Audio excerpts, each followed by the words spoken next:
Hello. How's everyone going? Sorry, had to quickly pop down for something. Right then, let's see who's chatting. Right then, let's go at that. Huh? Hello, Carl. Hello, Albert. Hello, Richard. Hello, John Shea. Hi, Bishon. Hi, Sean Mack. Hi, Angus Sonal. Hi, Carl.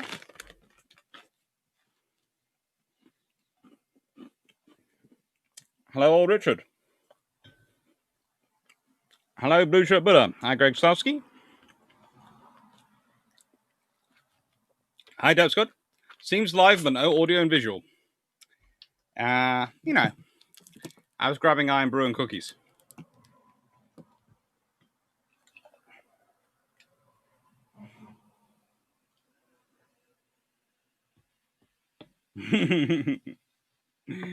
Oh. Now, I set XSplit to sort of work, and it didn't work, but it did work, sort of thing. Because it's supposed to give you a bit of a cool graphic going, hello, I'm just coming in, sort of thing. I'm just grabbing something, and I'll be like, it didn't. It just gave you a normal white screen, so sorry about that.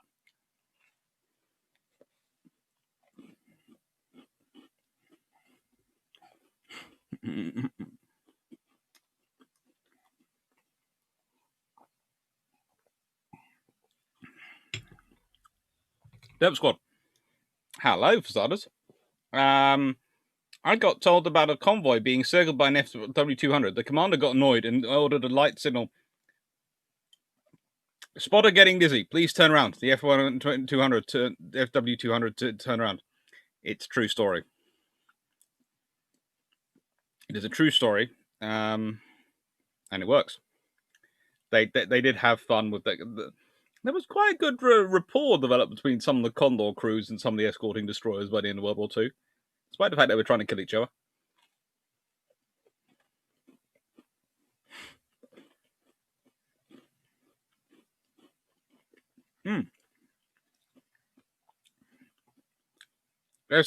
Do you need a combat parody version of the BBC test card screen with a little girl and a blackboard for before the show starts? Tempting. Hello, Golden Eagle. What it was supposed to do was to show a iron brew glass being filled up, and just sort of keep being emptied and filled up until I got here. But it didn't do that. I just thought it would be quite fun if it did that.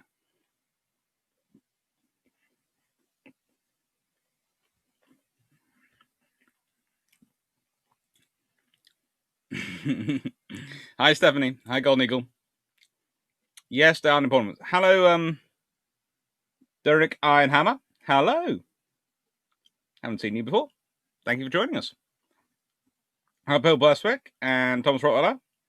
Hi, Daniel Freeman. Milk. Calvin Houseman. Aldrich. Good Lord, this all goes. Calvin Houseman. Excuse me, where am I? Calvin Houseman. Convoy escort. Sending coordinates of Hawaii. Actually, yeah, there is all sorts of weird stories.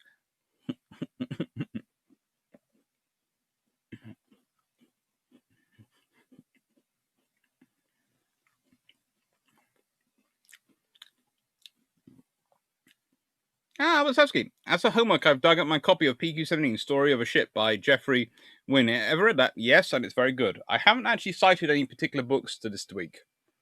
Mainly because I've been trying to go from the primary accounts, and I've been doing a lot of effort to make sure I secure the primary accounts.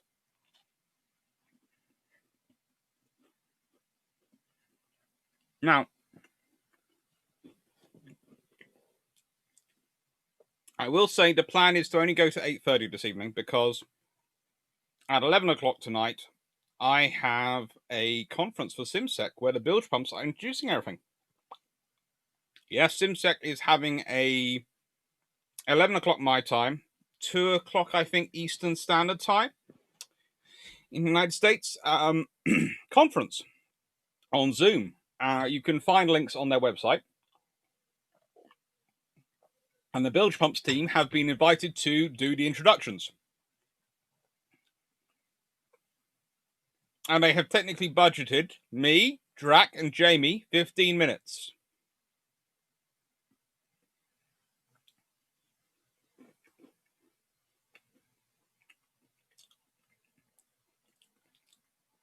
I'll leave it to the commentators on the in the live chat to judge whether or not they think that me, Jamie, and Drac can manage to do an introduction for a conference in 15 minutes between the three of us. All those who think we will take longer than 15 minutes, please say A.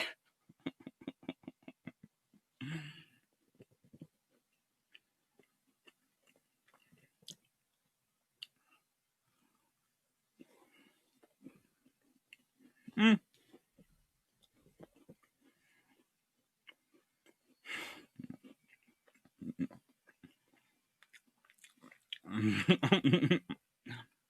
And happy. So, Johnny, so basically telling German crew they have been spotted for a long time. Yes. But, you see, it was pre there being an escort carrier there. Once there was an escort carrier there was usually a Hellcat waiting quite high up going, "Hello, Mr. Condor. I am your local greeting party. I am here to say hello to you and give you a nice warm welcome in the best fashions of the Royal Navy Fleet Air Arm. If you wouldn't mind proceeding in a nice straight line, I will shoot you down. Oh, you want to move? Okay, that's fine." Hellcats really did have rather too much fun, and trying to spot my copy of Eric Winkle Brown's book, his autobiography, because that's his first job in the Royal Navy, shooting down condors. He does it rather well. He does it so well he's made a test pilot.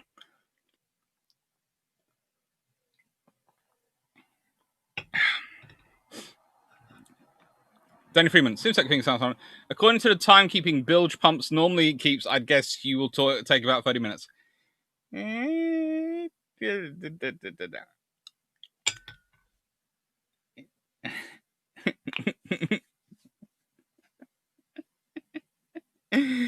Oh. Coming out, wasn't it a Wildcat? Yes, it was a Wildcat. I kept saying Hellcats. Sorry. I've got Hellcats on the brain at the moment. I've just spent half the day. I'm having an interesting day because tomorrow I've got a television program which is being filmed where I'm talking about castles, and I spent half the day writing a proposal for a television program about Fleet Air Arm aircraft and focusing on the Hellcat because it's the kind of the forgotten Fleet Air Arm aircraft and all the stuff it goes. So if I say Hellcat instead of Wildcat, do please accept my apologies.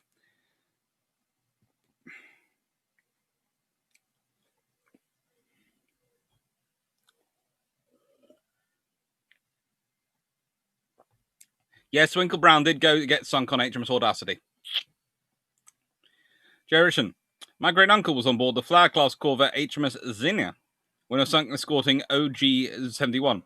It happened a year before PQ17. Half the 23 merchant ships were sunk. Yeah, PQ17 gets a lot of cover, but there is an interesting stat which I've seen going around, which I hadn't been able to verify, which was less than 10% of all convoys sent had a fight,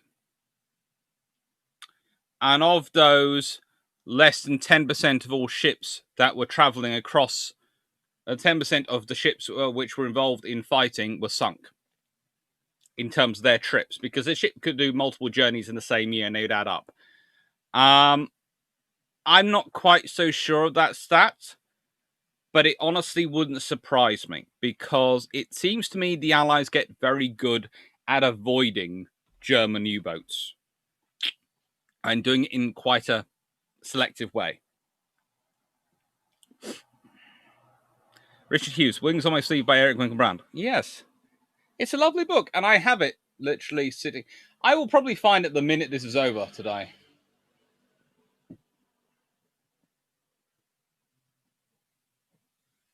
Is it there? No. I have no idea where it's run off to. I was actually reading it earlier today.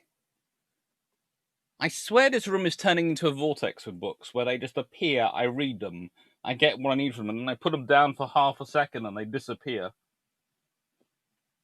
It's either that or my mum's nicked them again. To be fair, though, I have got my Cunningham book back, and my Vian book, and my Adrian Carter the Wirt book back. So, as they are back, she could well have nicked another book.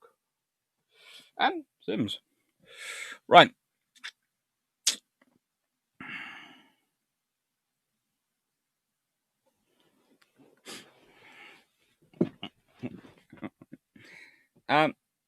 In car, for how long were armed merchant cruisers used as convoy escorts?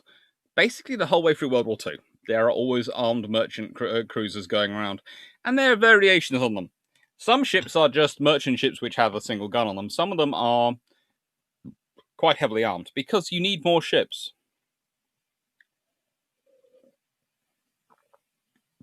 And honestly, I'd call some of the anti-aircraft ships to be armed merchant cruisers, really, because they are merchant ships converted into anti-aircraft ships.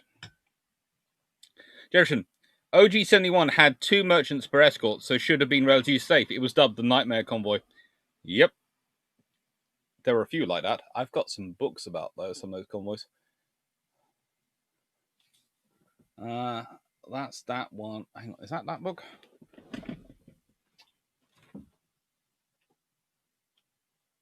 Yeah. The best book I have ever read about the Convoy War, which is a bit of a fiction book, but it is a good one, is Brian Callison's The Bone Collectors. It's very well researched. It's very well organized. And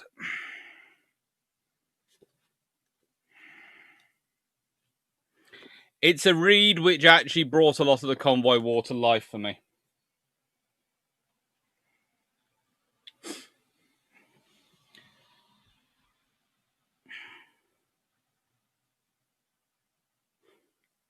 Also, do you have any sources about HMS Pazakia, an auxiliary AA cruiser? Found only HMS Paloma's, her sister ship on English Wiki.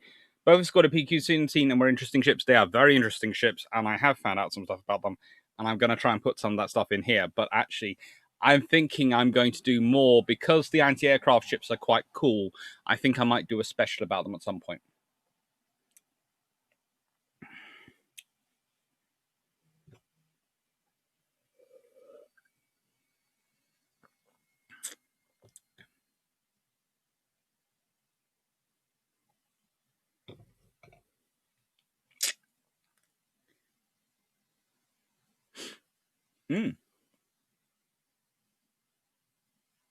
Jeff Healer, I've read Jack Boonroom's Convoys to Scatter, autobiography. Yep. William Kimber, and yeah, that's good. In car, seems to take a long time for Iron to establish that U-boats were attacking on the surface from inside the convoy. It actually doesn't take them that long.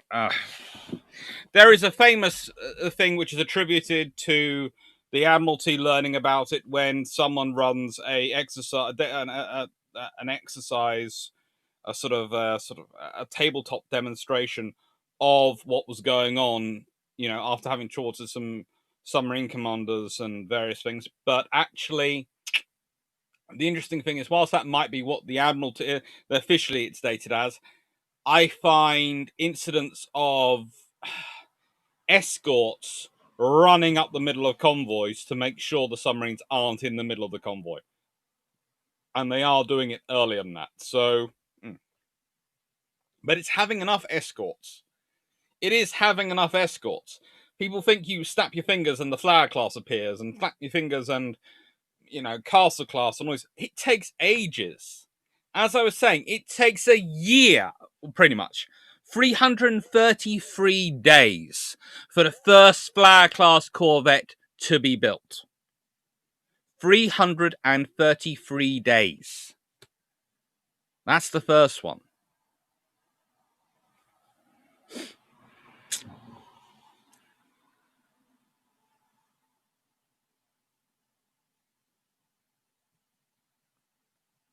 Part 3 has not been released yet. Part 3 is PQ17, and that will be released after this.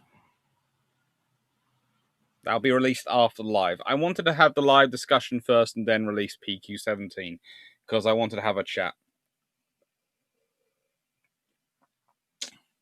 first. Ian Jeff Miller, I find a PQ17 an interesting contrast to the Battle of the Barents Sea. Why is that? Well, honestly, there is a difference in the scenario that's going on. The Battle of the Barents Sea, you have a difference in terms of the destroyers and the ships involved, but also you have a difference in terms of the war. And the scenario is that Brum has a lot less freedom on his command than I'm forgetting the command of the Barents Sea. Let me just check up again, remind myself. He's a former tribal class destroyer captain. He wins a VC for it.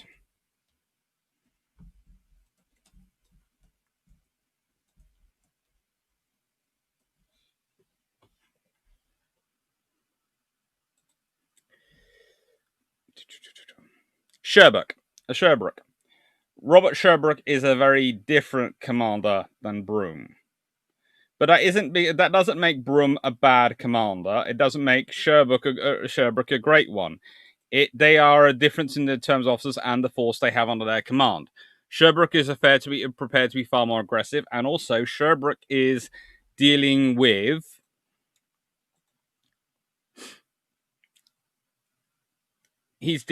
heavy cruisers. He's dealing with Hipper and Lutzow. He's not dealing with Tirpitz. That's the thing. It's the scenario. So, Jay Rishan, no, I haven't watched Greyhound yet. Still keep meaning to watch it, but haven't had time.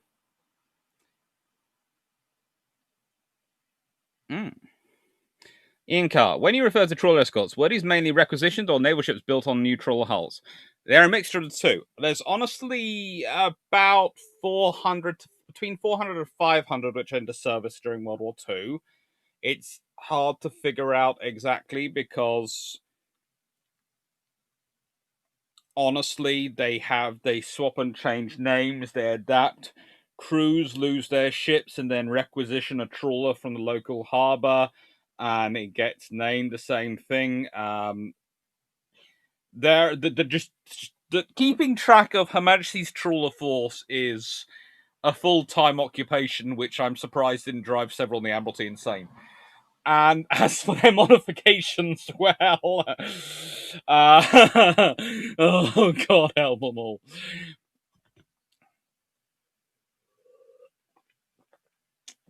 They probably drove a few admirals to drink,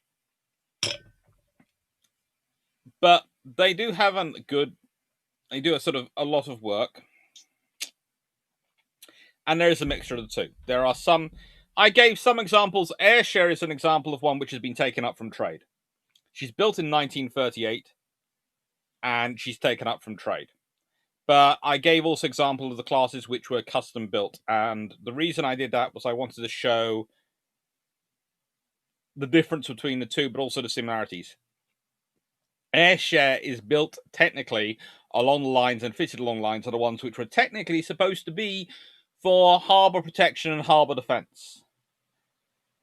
Operating booms and those sort of things, and, doing minesweeping within harbours and coastal convoys. And she's off an Arctic convoy. She's not on an Arctic convoy because the Royal Navy has a surfeit of escorts and is going, we are completely free. We can pick and do whatever we like. No, she's on that convoy because they don't have enough escorts because they need as many ships as they can.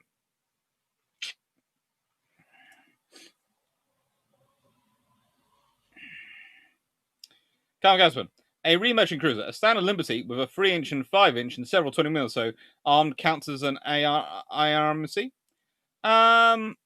You see, this is the thing. Technically, they don't. But there's an issue there.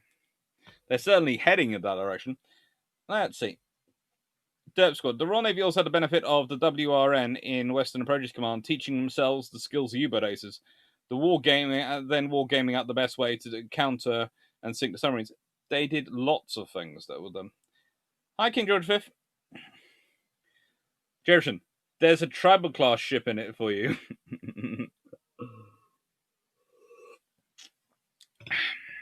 There are lots in this. Actually, here's the thing. HMS Ashanti is popping around during the PQ17. Jeff Peeler, how much was Tirpitz overrated as threat? I would say incredibly, but that's because I know from hindsight. That's the thing. That I know from hindsight. Hello, HMS King George V. Have you watched the prep videos? There is talk of hoods, but not of HMS Hood. Rather, my toothless hoodie is a cool thing.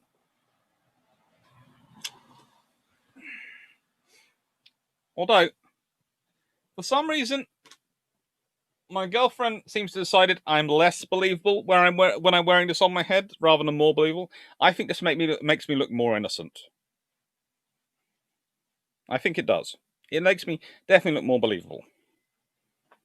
Don't know why she would say not. Anyway,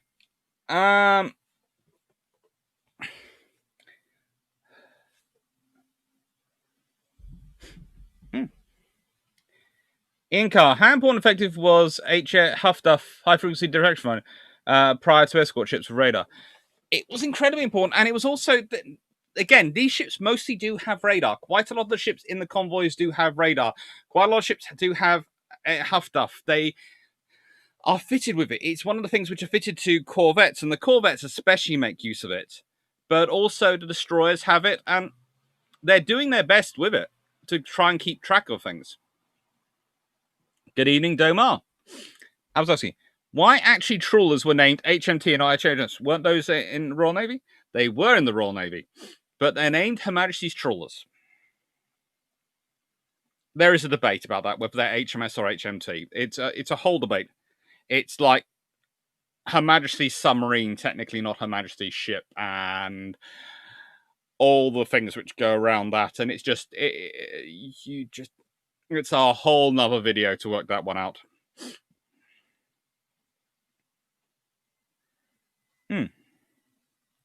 Dan Freeman. Tirpitz was a threat and a potential threat, and when assessing, you probably need to approach her as a max threat. This is the trouble. At the time, they're rating, as I said, we're viewing her with the comfort of hindsight. We're viewing her with the comfort of hindsight.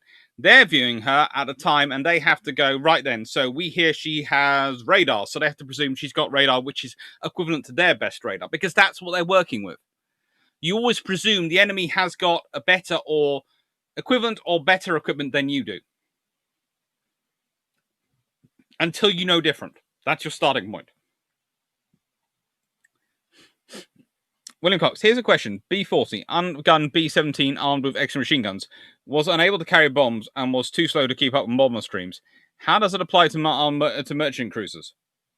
The merchant cruisers were usually actually fast enough to keep up with merchant ships, and with their 6.6-inch guns, let's be honest, if it was a normal surface raider, they might well have a chance against it. If it was a warship surface raider, then if it's a destroyer or below, they might have a chance against it.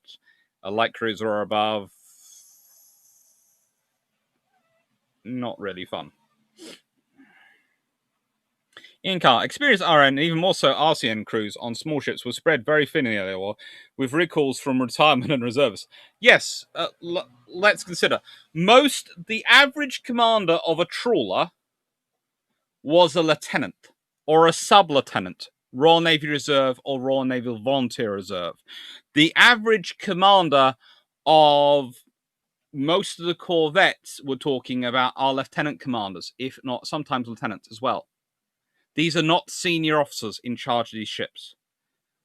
It also blows a hole in a whole lot of people's diagrams that, in order to be an effective commander, of a major warship, you need to be this. Well, for a major warship, yes. For an aircraft carrier, battleship, and all these things. But for the smaller ships, you need to have some pluck and attitude, and you need to have some experience. That's the thing. Most of the volunteer reserve were keen sailors. They were fishermen. They knew what they were doing at sea to enough extent that they could fake it till they made it, really.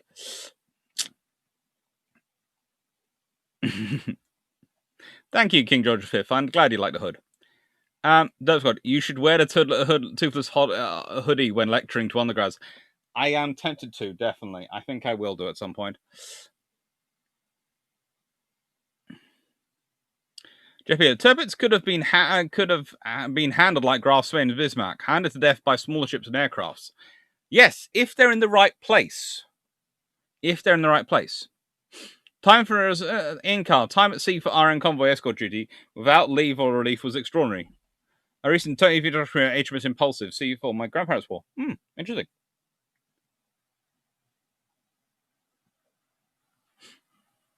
Amsowski. Also with turfits. At the time, Allies didn't know that Mr. AH was Adolf Hitler was so afraid of losing turfits that he most of the time denied her even leaving the field. That is something which the Allies could never bank on. The Allies were tempted to bank on the fact that the Germans were scared of losing their ships, but they couldn't ever bank on it. And Drat was dealing with a very interesting earlier conversation earlier, is what happens if after the Battle of the Barents Sea, if Hitler gets his way and the surface fleet is wiped out? Just disbands it all. Gets rid of ships. It doesn't provide a lot of people extra for the submarine crews. You have to retrain them for starters. To hope for them, and that's if they can take being on a submarine. Because let's be honest, serving in a submarine is very different from serving in a surface ship. But it does free up the Allies to send a whole load of things out to the Pacific earlier. They have to keep the slow battleships around for fighting in the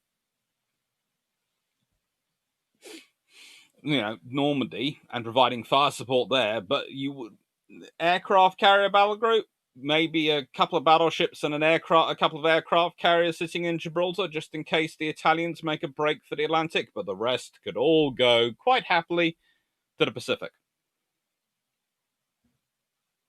And, this is the thing. So let's look at the Axis tactics, because I had a little bit of pushback for various things when I was talking about this. The amount of people who go, the submarines always operate as a wolf pack. Well, there's a reason there's only one submarine which goes into Scapa Flow. There are lots of submarine officers who prefer actually to work as a lone assassin. And they were officially trained and supposed to operate as a group, but they didn't always. Which caused the command a lot of trouble. Because, once you're at sea and in your submarine, you can go, navigational issues, or we must have lost our group, or there's lots of reasons. I just didn't find them. I thought they said 42 degrees west. They said 40 degrees east.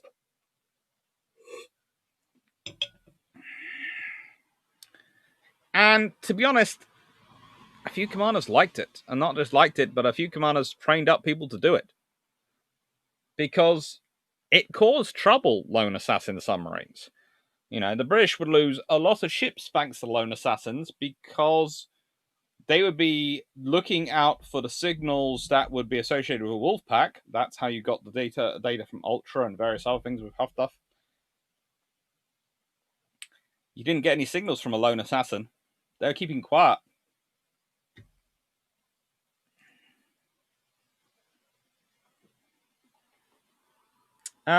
Jerison, lots of troop ships were merchant vessels and were fast enough to travel without escort. To what extent is this statement true? Were any troop ships sunk, safe for the travel in or out of convoy?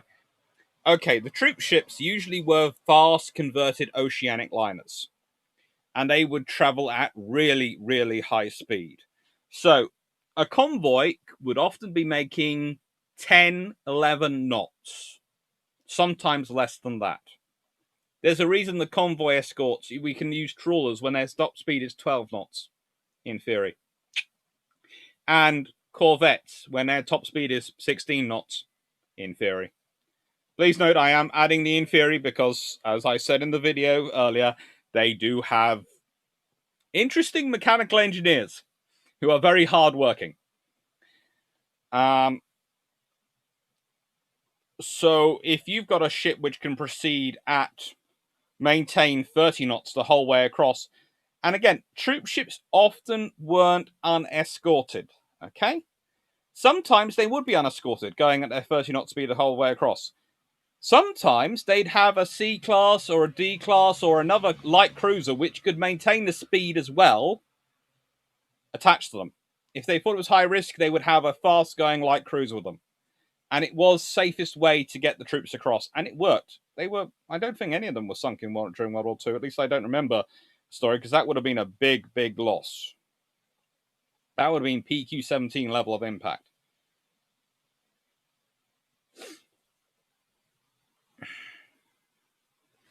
Jerison, didn't the Germans rename the Deutschland so it would never be lost? Yes, Lutzow. That's what Lutzow is. It's the Deutschland renamed. And they sold Lutzow, the 8-inch Hipper class, to the Soviets, but it didn't manage to get completed in time to serve in World War II. Otherwise, you could have had a Soviet-completed Hipper class versus the Germans in the Barents Sea, which would have been interesting. King George V. Didn't Jeff Beeler? That is true, but for them to hound Tirpitz, it would have been hard useless. It was the Atlantic or large open water. Norwegian fjords were not a very good location for lots of iron ships to go. To an extent, the thing is, you have to have the convoy and the covering forces based where they need to be. Surface ships are as much about the presence as the actual damage they do. There are the limitations they put on the forces. And the trouble is, we talk about Tirpitz coming out to sea as a threat to PQ17. But let's put it this way. Let's say you move your covering force to cover cover PQ17 and QP13, which are the convoys crossing in the Arctic. Let's say you move your covering force up to cover them. What do you then leave open? You leave open the Atlantic, because you haven't got that many covering forces going around, because you're fighting in the Mediterranean. You've got ships which are under repair, are being repaired this time, which are in dock, which are being maintained. You have ships fighting over in the Pacific. You have ships spread out all around the world, in the Indian Ocean, all around the world. Do you have a second heavy covering force behind behind HMS Duke of York, USS Washington, and HMS Victorious? Where is your second heavy covering force? And what is it currently doing? And how long will it take to get it to sea to cover the gap that moving them north to cover the cover PQ17 if Tirpitz comes out from its position and heads to the Atlantic instead of the Arctic? That's the question you have to ask yourself. Carl, read chicken strips and pizza just arrived. You're now making me hungry and jealous. Thank you, Carl. Inca, was the shorter convoy route south of Ireland used in World War I and prior to the occupation of France in World War II favoured? Yes. Because it was shorter and was quicker and was also, it's going to sound strange, if you consider it this way, if the Germans can't get through the Channel or launch from France, then to get to the shorter route, which goes across under Ireland, they have to go all the way round and down. If you're doing the northern route, they only have to go up to there or out to there. So if you're going the southern route, they have to go all the way round. It's far nicer to have that.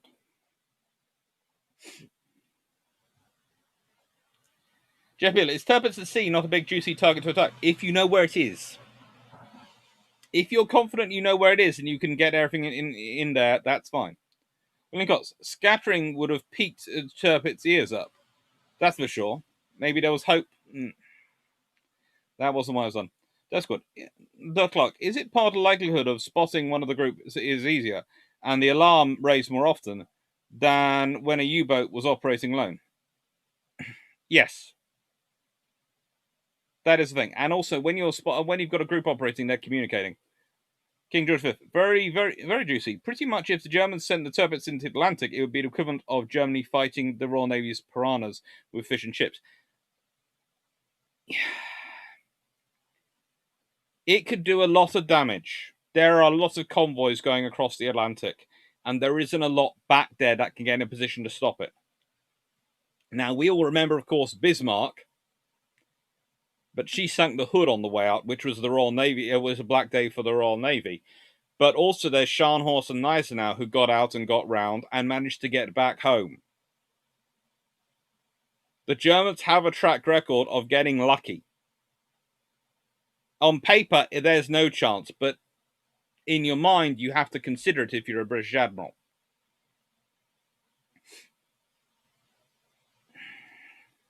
Angus O'Sonnell, Dr. Clark. Draken Fennell speaks ill of Graf Zeppelin, but if she had been finished and made her way successfully to the Mid-Atlantic, would she have been advantageous to the Germans? Nope, she'd have been sunk. No. She would have definitely made it more difficult for the Royal Navy, but her aircraft have got all the problems of first-generation naval aviation assets, and none of the benefits in her carrier design, because her carrier design is weird and whacked out. I mean, the sensible thing for the Germans would have been to talk more with the Japanese about it, but there's a lot of strangeness that comes with the Germans when talking to the Japanese about carrier aviation. You'd have thought they'd have gone, hang on, you're one of the three major powers and you have quite a large carrier force. We'll talk to you about this. No. Then RNRC increase. We were told the ship could only go 12 to 16 knots and only had one small gun and a few depth charges. We got bored and are now faster and more heavily armed than a tribal. Never quite that extreme, but you know. Vision. If memory serves USN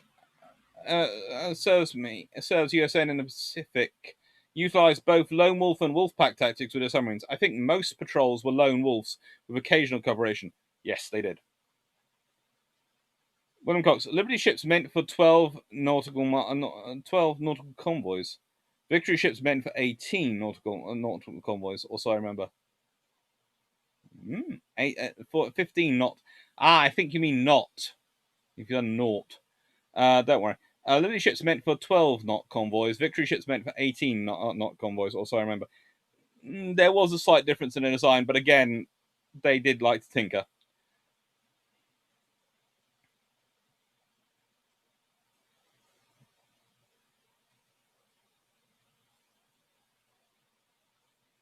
I was asking, Empress of Britain, hit by airplane attack and later sunk by U-boat while on tow.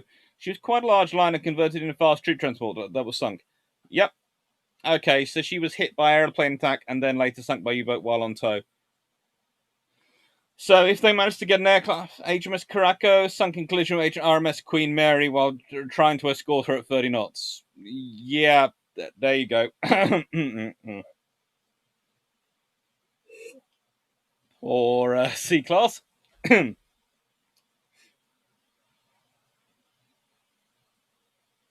Mondo, Lancastria was sunk by Luftwaffe or a lot of British soldiers. Lancastria. Yeah.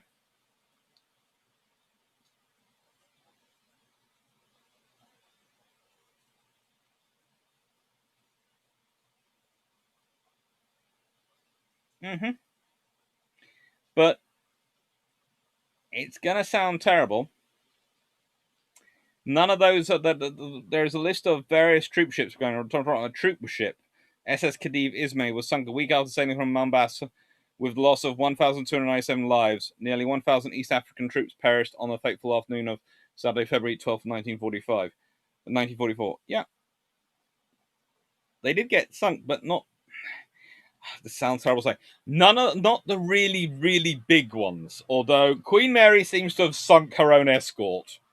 And Empress of Britain is one, but I think they managed to offload the troops before she was sunk, or at least managed to get most of them off. Because she sunk under tow and all these things, but you know.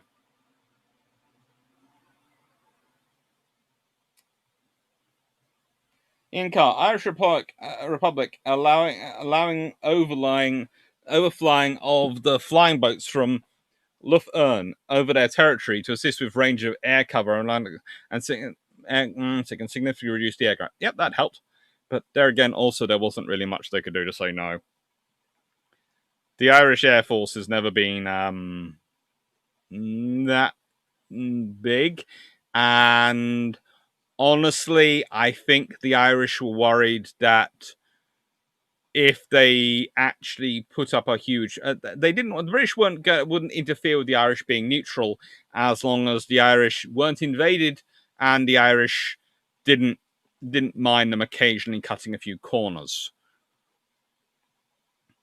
If the Irish had put up strong objections to it, they were sort of worried that what happened to Iceland, what Britain had been preparing to do in part to Norway, and what happened to other places might well happen to them.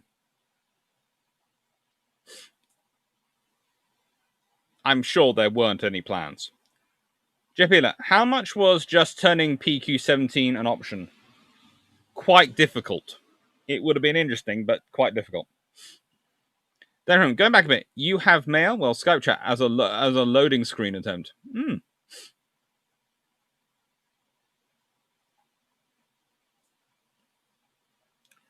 William Cox, the IJN initially used longitudinal arrestor wires. Go ahead and advise the creator say, everyone originally used longitudinal arrestor wires. It's quite natural to do so. When you're first getting aircraft into service, the biggest problem with them coming in is that when they land, they tip off the side because they're so light. So you have the longitudinal arrestor wires to stop them being blown over by the crosswinds on the ship before you can start tying them down. So longitudinal arrestor wires are not stupid. They make sense for the time they're in service.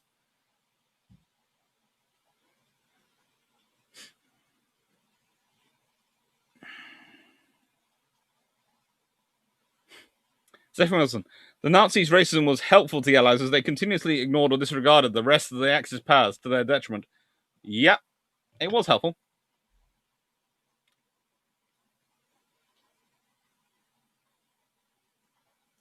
Jerison, I think I read somewhere that convoys would average 8 knots of zigzag and Huff-Duff-based evasive maneuvers. All sorts of things. They would... You see, you have your zigzag, but also you have your rate of progress in this direction. So you're zigzagging. So you are technically, you might be going at 8 knots, 10 knots, 11 knots, whatever. Your rate of progress in that direction could well be 7 or 6 knots because you're never actually sailing directly in that direction.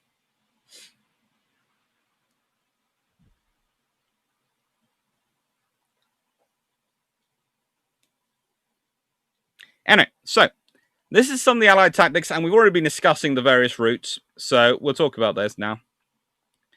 Now, the thing is, as you can see, if you could have gone the southern route, that would have made things a lot quicker. It would have cut days off, and that adds up when you're talking about dozens of convoys being run, hundreds of convoys being run. And you have the various routes which you can go.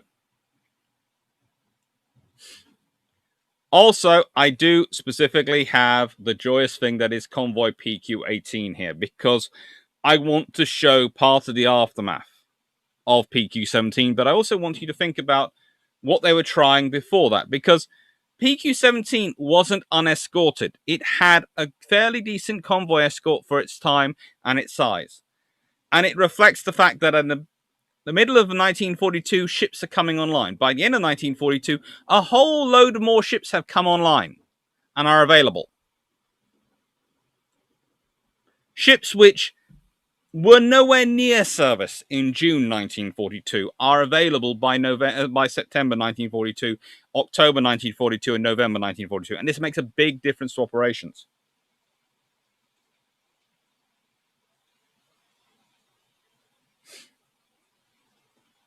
William Cox, some German Panthers were kept warm in winter by a system allowing running tanks to share antifreeze with resting tanks. The system was incorporated as a standard later on. Cool idea. Oh, Richard, Ireland had an air force. Ireland still has an air force. Well, yeah, they do. Generation. Lancaster was a bit different. It was withdrawing troops as part of Operation Aerial Dynamo. After she was sunk, the Germans dropped flares on the fuel oil. Yeah. They're so nice. There again, the British probably would have done so. Donald, how easy is it for a convoy to disappear after first contact? Not very easy. They're not moving that fast. Audio and video seem to be desyncing a bit. Ooh, I have no idea why. Doris, or is it more of a once you're found, you're going to die? You're not going to die. In fact, you have a good chance of fighting your way through. What's interesting is, as the war goes on, the British not only have escort carriers deployed with convoys, they have escort carriers with hunter groups. And they have hunter groups. And if a convoy gets found, the hunter groups could come in and reinforce the convoy, and you suddenly have more and more escorts appearing. And the hunter groups, their job is to hunt down the submarines. So, okay, we think we found a submarine contact. Convoy escort carries on with the convoy. The hunter group peels off a couple of their ships and go, right then, where are you, Mr. Submarine? We're coming for you. You're not going to get away. Because half the trouble for the convoy escorts in up till about 1943 was that there weren't enough of them that they could afford to go and prosecute and hunt the submarines down, which is why the real reason this number goes up. If we go back to this statistic, okay, sunk by U-boats, all the various things going on, America entering the war, etc., is in the first tons sunk by U-boats. But the U-boat sinkings, if you notice, after 1943, it starts to go up dramatically. And this is because you start to have enough escorts that you can start prosecuting the attacks. This makes a difference. It makes a massive difference in terms of the success of the operations. Irish Force had a few hurricanes, some delivered officially, some repaired ones that had crash landed in the 26 counties. Ian Carr, could any World War II aircraft than a Swordfish have operated in North Atlantic storm conditions? They often did from escort carriers. It would have been quite difficult. Jeff Beeler, was Pamanini? No. Danny Freeman, Donna Fritz, surprisingly easy. If you think about the distance you can move in a given amount of time, and it becomes a volume, or at least an area, so it's great. Trouble is, yes and no. The thing is, you can't go really fast enough to get away from your Telltale Charlie. That's your submarine. Tailing you, probably. Especially not if it manages to sit on the surface, just outside of range, but able to spot you, but outside of its visible range.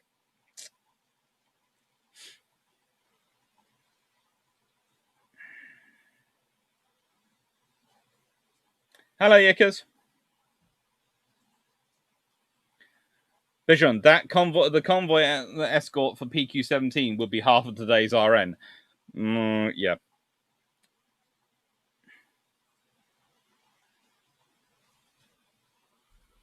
Martin Dock, Pound was suffering with his health, I think brain cancer tuner. How much do you think was responsible for the decision to capture PQ17, or was it war weariness? No, I'll get to it in a second, but it's not war weariness, and there's actually a logic to his decision making. I don't agree with it. I would have done a different decision, I think, if I'd been in charge, but I can see the logic behind it. And I, of course, have the benefit of knowing hindsight.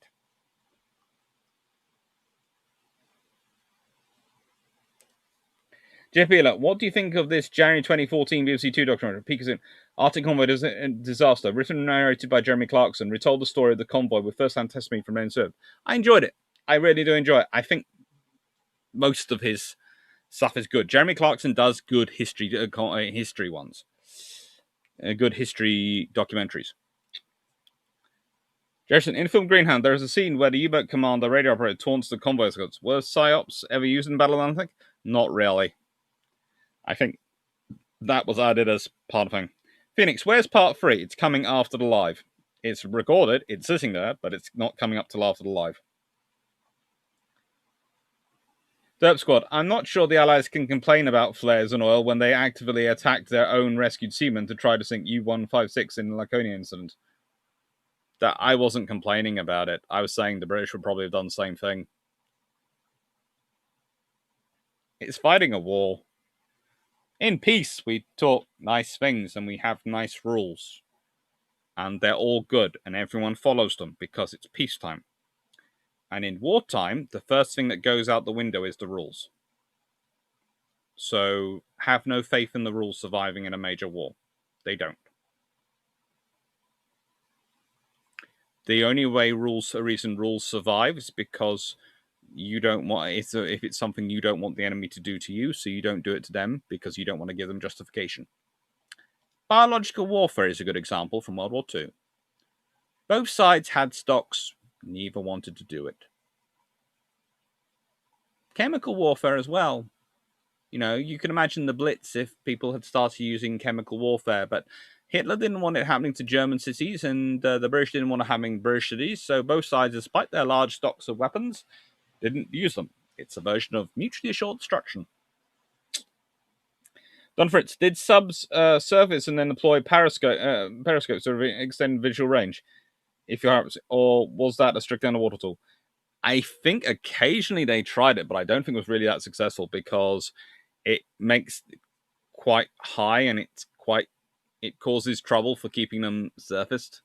Sort of, it has an effect, let's say, on the center of balance. Not massive effect, but submarines don't have the best sea keeping capabilities most of the time.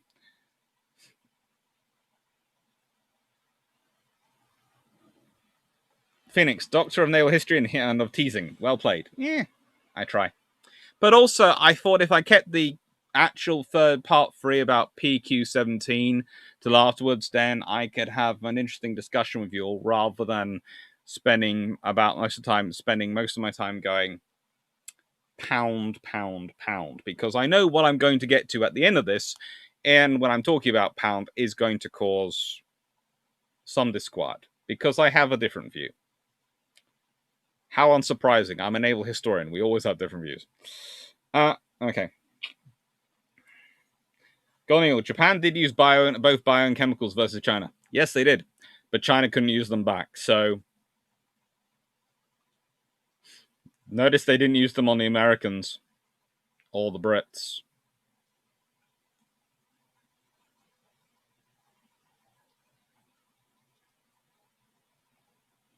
Brian Rackinson, a slightly off-topic question. Have you ever read Finland's War of Choice? And if so, what is your opinion? I have got it to read. Actually, one of the interesting things is I've started being sent books to review. Let's see, where is it? I've got my first ever book being sent to review for my history channel for this channel, and I've already there it is. So I've got In Action with Destroyers, the wartime memoirs of Commander J.J. Dennis and the CRN, and which has been sent for me to review on brewships. So I'm going to read that and going to add in a brewships, which I'm looking at this, and Pen and Sword are sending me some more books as well, apparently. So that's nice. Being sent books to review without having to talk to a journal or anything else for it. Hi, Carl Dumev. Don't worry, you haven't missed much.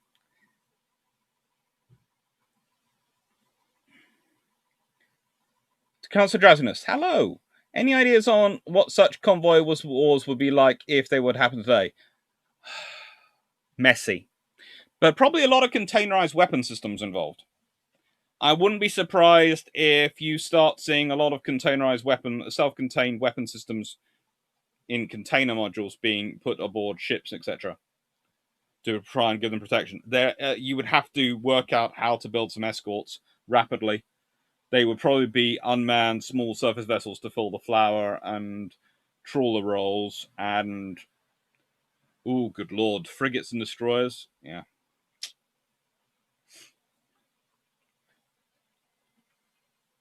And also, the merchant ships are bigger. But in many ways, potentially, depending on the ship, more difficult to protect. Would anyone like to be near an LNG which cooks off?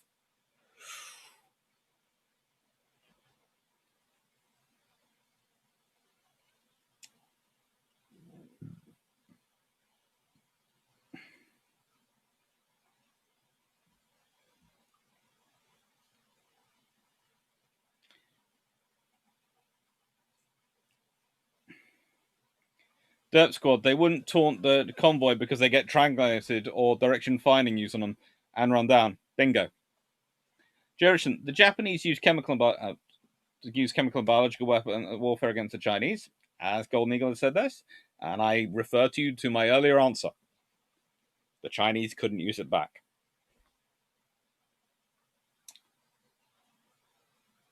I believe the rule of thumb that is attacks on helpless is if chances are the combatant will return to action unit soon, then fair game. If not, then leave alone. E.g. RAF pilots over Britain are fair game. Richard Hughes, how did depth charges use and experience develop during the war? Well, depth charges had been in use since World War One. They were well understood. They did improve in terms of they got more throwers and they increased the size of the patterns and they increased the lethality of the load.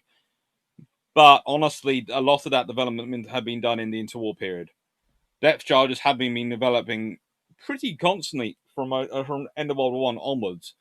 But the Royal Navy had a policy of not fielding it, of just keeping stuff going in sense of depth charges, so that most of the enemies wouldn't realize how capable they were.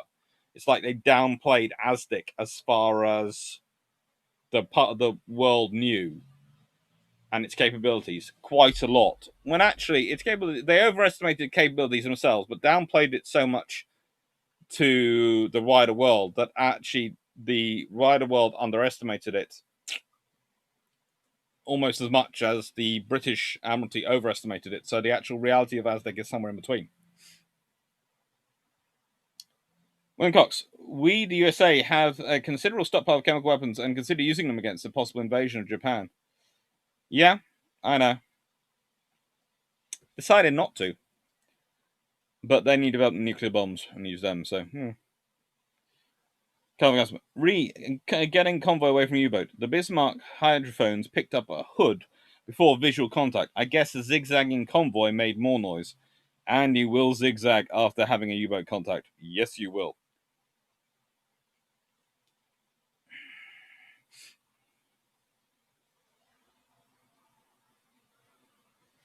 Hi, Angus. Right, Albazaski. Also, I think in everything that then flat sea, the periscope would make quite an arc at its height. Doubt if Captain would see anything than a wacky roller coaster. Probably.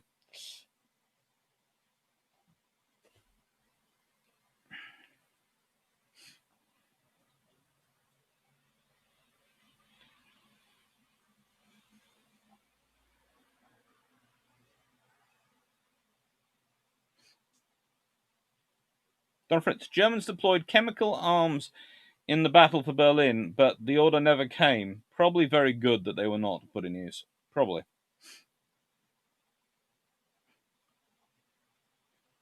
Jerison, if you want to get really technical, flamethrowers are chemical weapons. It's the carbon monoxide and oxygen deprivation that kills you long before the flames do.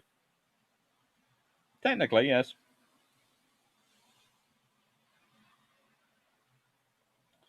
Dev Squad, rocket-dropped anti-submarine torpedoes would make things harder. They would if you could develop them. For start, you need a hydrophonically guided or ASDIC guided submarine and torpedo that could focus in on a submarine engine, and you need to have a rocket to launch it, and you need to have all these things. The modern system would have those, and you'd also have helicopters and all these things. But for World War II,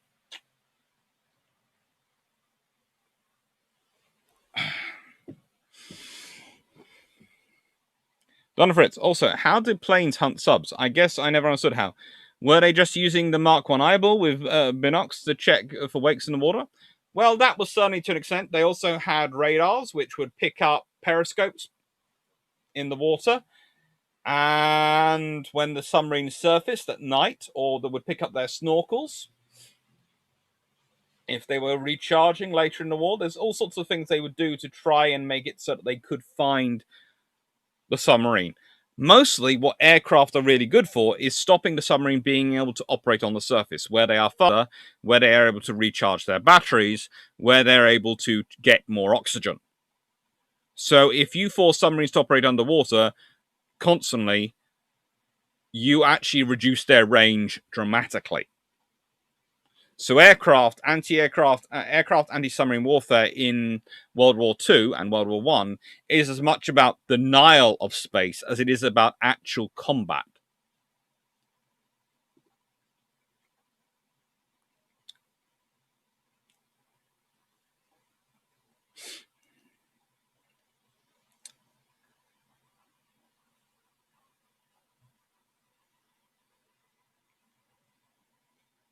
Modern ones, of course, use also magnetic anomaly detecting systems, which detect fluctuations in the Earth's magnetic field, as Daniel Freeman's just pointed out, and of course, sonar buoys.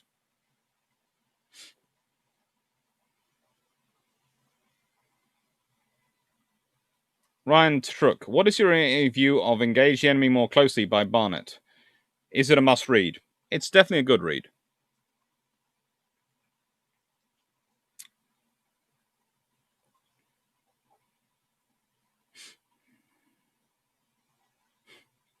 Stephen Wilson, I'm trying to envisage a modern container ship trying to zigzag. I know, I am having similar fun envisaging that as an idea. I don't think it would be that likely. Nighthand Productions, hello.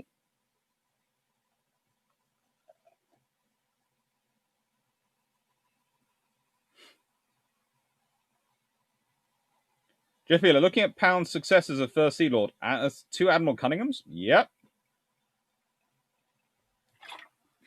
Andrew and then John. No relation.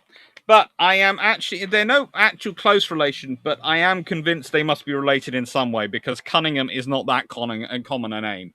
So I'm thinking distant cousins, especially as they're both in the Navy. It would make sense if there was a relative going back a few admirals. Andrew Cox. Good evening. First time I joined a live chat. When I was growing up, I read PQ17 to hell, and the subject that has fascinated me ever since. Well, thank you for joining us.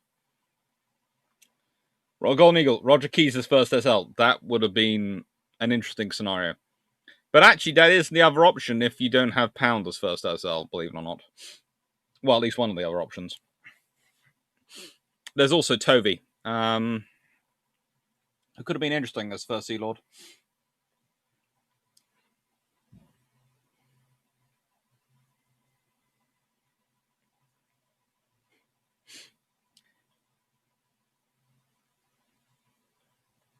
William Cox, my understanding is that active sonar has very low range during war. I've read of 100 to 200 yard efficiency, beyond which maintaining contact was difficult. What was the real radius of Aztec? It was a bit longer than 100 to 200 yards. However, there is an interesting thing when they're right, okay? So, Aztec has a strange thing in that if a submarine is on the surface or within the first 5 to 10 meters of the surface and is within a range of about 3 to 5 miles, depending on which authors you're reading, it won't be detected by the escort because of the way Aztec was designed. It would actually sort of miss it. It would be in an undetectable bubble. So that causes a problem. You're not going to detect the submarines on the surface. And also, it doesn't work very well below the thermal, detecting below the thermal layer. Now, here's the thing. When we're talking about the thermal layer and the big change in water temperature, these days we have all sorts of sensors which detect it, which allow you to work out and modulate things for it and manage to work it all out. We didn't have that knowledge in World War II, at the beginning of World War II. We had some of it by the end of World War II, but a lot of stuff is developed in the 50s and 60s to deal with the fast submarine threat from the Soviet Union. So a lot of the work goes in then. In World War II, you're dealing with these things, and depending on the thermal layer, that can have a big impact on where you detect and where you're doing these things. So, and how deep, where the submarines can hide. So basically, your depth is defined by the thermal layer, and your range.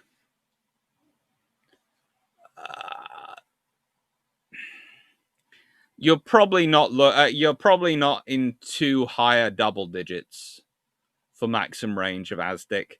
In fact, I would.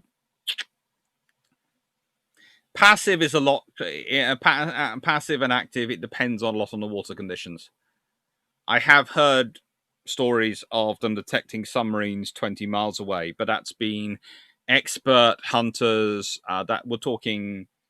That's Black Swan sloops doing it in their hunter groups at maximum and detecting things at maximum range. Most escorts, I reckon, maximum 10 miles maximum. How are hydrophones used? Basically, imagine a string of sonars on the sea floor. You go anywhere near them, they hear you. They're far bigger, and because they don't have a great big engine mounted behind them, they're actually far more precise.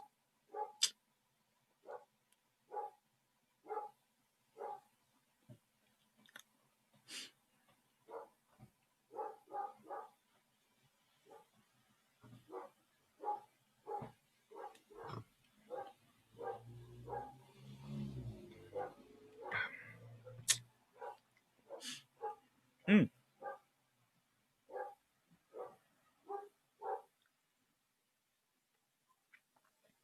JP, look, why were senior RN admirals so sickly in the late 1930s? You have a lot of admirals die in the late 1930s, and partially it's because of a lot of them being worked very hard in the run-up to World War II.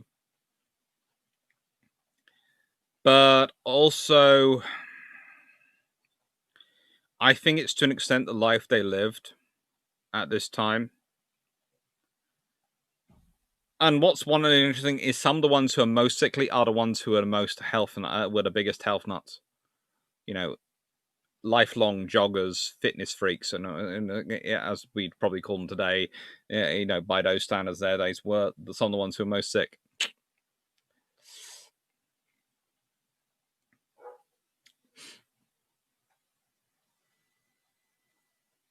Joshua Peters, when did the land-based passive listening stations come to use? I know we were using SOFAR bombs to find down pilots in the Pacific.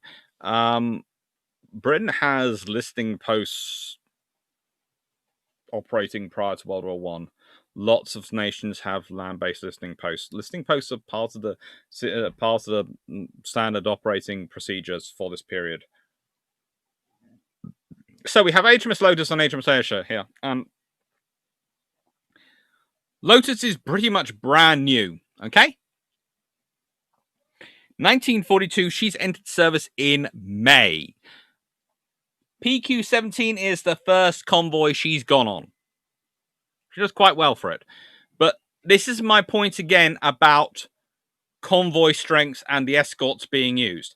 PQ17 is an important convoy, but it doesn't mean it has access to any sources. This is not D-Day in 1944. This is not some of the other operations which we've talked about. This does not have, there is no choice of, I will pick this escort, this escort, this escort, and I will have these ships. This is what is available. That's what you're having.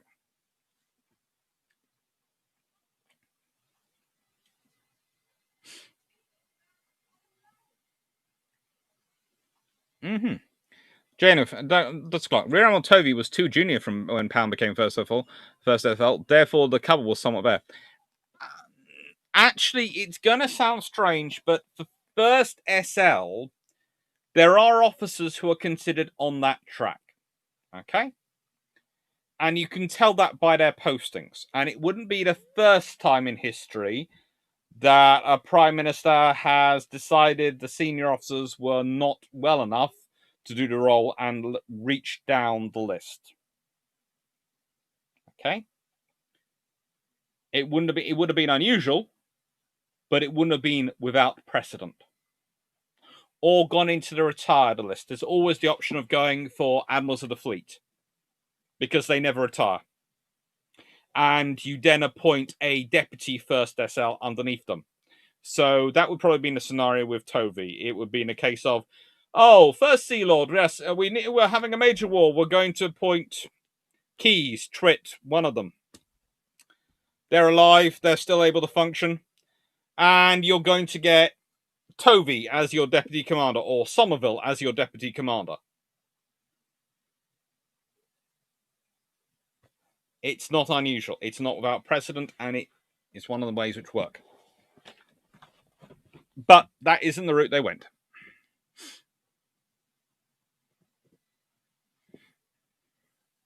Paul Bestwick, suggestions for bilge pups topics, names for RN Type 31 frigates. Cool. We're looking, we might well consider that one.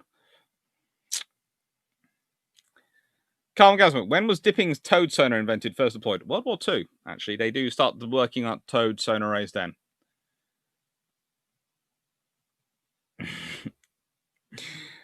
Juicy Fusion. Fluffy Research Assistant has a lovely singing voice. He does try.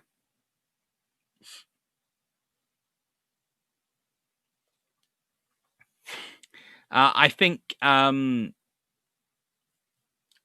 judging from what was going on outside. I think there was a parcel dropped off, which I'm hoping was the cameras, which we're putting up around the house.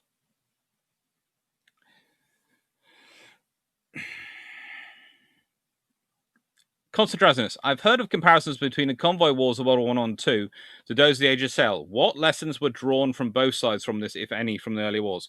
The need for convoys. And also, it's going to sound strange. In the Age of Sail, you were dealing with surface raiders. And often those surface raiders were able to be fought off by a couple of good frigates. You might even just have a brig if you have total sea control. It's amazing what you can. It's amazing how small a convoy escort you can maintain if you have control of the sea. If you don't have control of the sea, then your convoy escort becomes slightly more complicated. This, of course, is the Flower class corvettes, which are oh so interesting when it comes to speed ratings.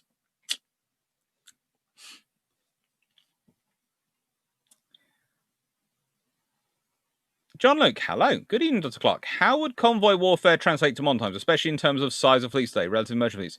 Could a nation act in the same way as Germany did? I think I've sort of answered this question again earlier, but I think actually this is a different variation on it, so I will answer this one. Yes, a nation could act like Germany did. They could mount surface raiders. And I would argue that's why the Russians maintain the very large nuclear-powered cruisers, the battle cruisers. That's why they're the Admiral Nakimov is being put into service, and the Peter Velicki exists. But I would also say that to defeat it would be actually slightly more difficult. But you could do it. You know, the thing is, these days you've got satellites, and you know that's the advantage. If you'd had satellites in World War II, Pound would have gone, where did the satellites show Tirpitz at the moment? Satellites would have told him, and he wouldn't have had to make the order. Unless, of course, the satellites have been knocked out. But the moment you start knocking out each other's satellites, that's going to be a big issue.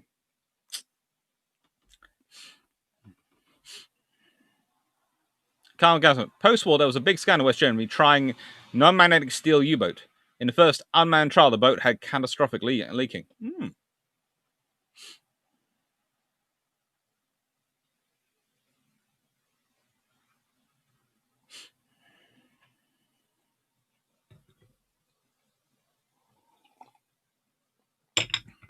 Jeff Beeler, PQ17's odds and sods, mostly World War I DDs, do make an interesting comparison with Barrett's homogeneous, more modern group. Anyone would think by the time the Barents Sea comes around, the Royal Navy has access to far more destroyers, has more escorts online, so it's able to pick a far tougher group. And they're able to respond in that way. That's the thing. You have the escorts, you can afford to do it. Thank you, Pat. W, that's very kind of you. Thank you to everyone, by the way, for the super chats. It goes to the Iron Brew Fund. And the Technically Unemployed Fund. Although, actually, the university is... I've currently got 3 universities all sniffing around me because I have a strange and interesting skill which they're interested in September. I can do what's called asynchronous teaching via YouTube and via other video means. I'm actually good at it, apparently. William Cox, senior commanders seldom sleep during the war. That's high attrition as a result. Yes, one of the interesting things is Admiral Cunningham does manage to sleep. He's one of the few commanders I know, and I think that's one reason as well, because he goes, right then, I'm off to bed. Bugger off, all of you. And it works. Excuse the French there. Ian Carr, Admiral John Backhouse, first Sea Lord, died in 1959 after less than a year of service, aged 60. Yeah, it was, as I said, it kills Henderson, the pace. 6 years of preparing for World War II kills Henderson with 18-hour days, and he was younger than Backhouse.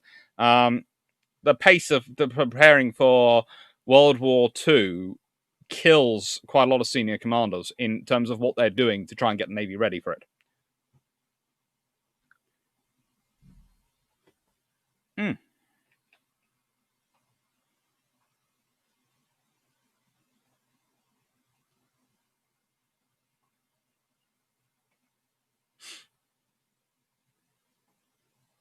Gone Eagle, I call them large missile cruisers, the Kirovs. I just call them battle cruisers. I've decided they're big enough they can call that, and they can take that title.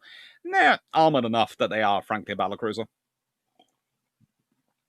John Luke, Dr. Clark, how fast was the Flower class? Well, here's the thing. I've got up there the official stats, which is 16 knots.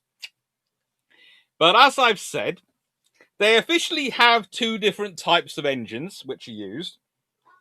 But these all get modified. I can find at least 5 different types of engines that they were fitted with as built, which again give a slightly different range of speeds and range. And then there's the marine engineers modifications. And those are lots of modifications. Lots and lots of modifications. Lots and lots and lots of modifications. So it's like HMS Sackville, which I've got pictured there, is of course HMCS Sackville is one of the Canadian Navy ones. And, well, her record in operations is apparently 18 knots. And I've got, according to one former crewman who was chatting with me once, and I have heard other ones which are higher than that of them. So I heard some have, I said, since I did the talk about this, I've had people talk to me and say they've got up to 20 knots. Andrew Cox, you can't get iron brew in Germany. I think there's another reason that I think we've just found the reason for Third World War. Iron brew is not being served in Germany. That is absolutely terrible. Andrew, Daniel Freeman, William Cox, is that why having a staff and someone to do housekeeping for a senior officer is important? So they can think about the plans and not worry about putting up a tent ticket. Pretty much that is. That's the case. It's the whole reason you have Batman, the whole reason. If you've watched the recent program on HMS Queen Elizabeth, and it showed Jerry Kidd as like first captain, and there was this great scene where you had talking with this Batman who was supplying him with food and making sure he was okay and all these things. The amount of people came out and said, "Oh, that's terrible. That shows the class system, all this thing." It's okay. No. The captain's purpose on a ship is to run it the whole time. And they'll be thinking and working out all the different myriad of problems going on with their ship and organizing it and dealing with all the higher-ups and managing the higher-ups and managing the lower-ups and all these things. So you have someone whose job is to make sure he remembers to eat, he has fresh clothes, he has a shower position there, and he gets gently reminded, "Sir, do you want me to get your bed ready?" And these Batmen are absolutely essential to making sure they're okay. Because your most important piece of real estate, of human real estate on that ship, is the square foot in the captain's head, whoever that captain is. When you're dealing with an admiral higher up task force, that's the most important piece of real estate, because that's the one who's got to make all the decisions. So you need people to look after them to make sure they stay there. And they stay on as tip-top condition as possible.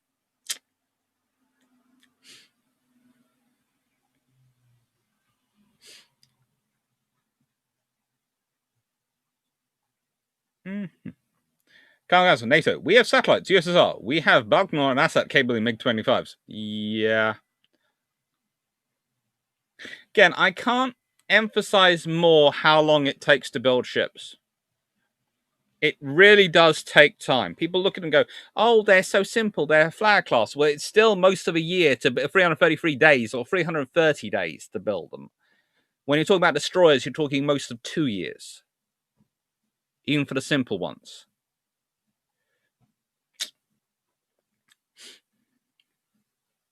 Jeff Beeler, we are giving you lots of asynchronous practice.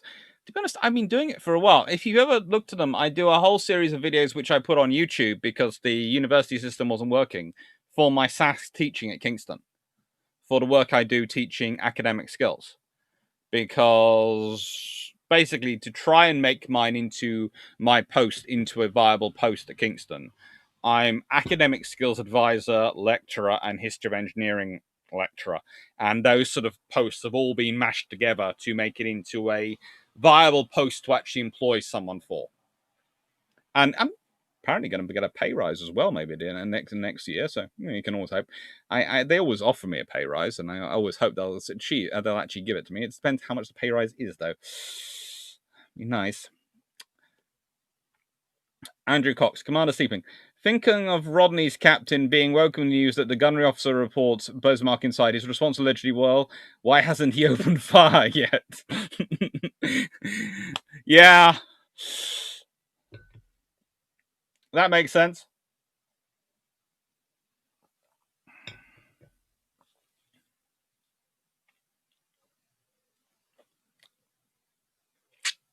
Decision.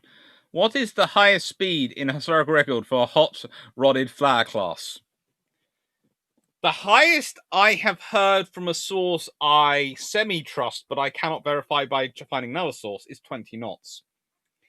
The highest I have heard from a source which I'm not sure how much trust to place in is 21.5 knots, which I would say would be about the limits of the space you can make the hull get to.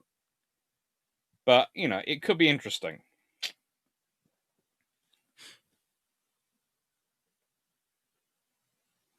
Paul, Dr. Clark, isn't it interesting that the IJN were the only navy to get magnetic alloy detection working in World War II? Necessity, the mother of invention, would have made a difference to the RN. It would have been useful for the RN. They certainly would have loved it, but they didn't.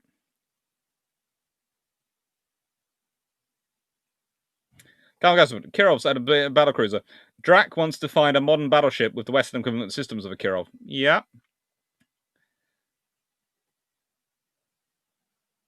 Thomas Rattler, Somerville was also a very early riser. There were quite a few. Derrick Martin, I would guess falling asleep on FDR was at First Quebec, so only a couple of months before he died, so likely getting symptoms by then. He may have been he may have had insight. Julie Richardson, apparently there were no backflow valves on the toilets of flower cask corvettes. Occasionally on a roll, crew would get a cold splash from the ocean or warm splash from elsewhere. That is one of the various myths about them. Actually, they did have them, but they weren't always the best ones, and they didn't always work properly because, honestly, the ones fitted... Everything in the flower class was cheap and quick. It was cheap, quick, and dirty to build. It was the bare bones everything. This is what the Royal Navy had been working at how to build with its interwar sloop iteration designs. It had been, what can we build? How can we build it? Will it work? And this is what they've gone with.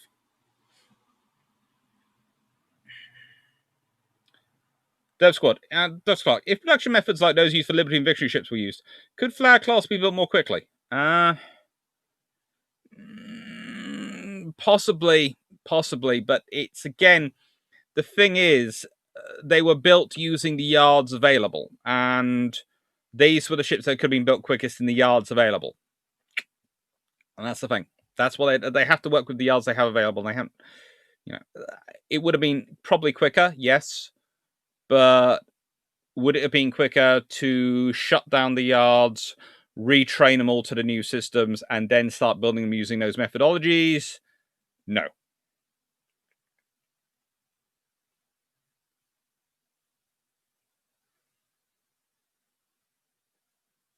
Nictasia, a lot of interwar admirals did die young by today's standards, but were not so far off the national average by the standards of the day. As 1914, it was just over 60, and post-World War II, it was around 68. Yeah, but usually they were healthier. The thing is, most of these officers these people were usually healthier than the average. So actually, quite a few admirals in other times do actually tend to live quite a bit longer because they're usually quite a bit healthier. They don't get the... they have lots of sea air, lots of invigorating exercise, lots of global travel, you know. Jono, Dr. Clark, off topic, sorry. I watched bilge pumps about Taiwan. Do you really think the USMC having a barbecue on a beach isn't going to be attacked in what will be a war of liberation? Political officers? What will be billed as a war of liberation? It's not really a war of liberation, as Drac and Jamie and I all point out in that thing, because Taiwan is an interesting scenario. But as I said, Drac and Jamie and I were all sitting there thinking, could they be attacked? Could they not be attacked? And maybe the Chinese try to go around them. But if the trouble is, if the US Marines are sitting on the beach and they've got their Taiwanese allies with them and the Chinese try to fight their way through the Taiwanese allies, the US Marines will probably get involved in the fight. In which case you have US Marines versus PRC, and the PRC are the offensive ones. and it ends up in it's not a good scenario either way. It's not something any of us were keen on the idea of, but it was basically the options.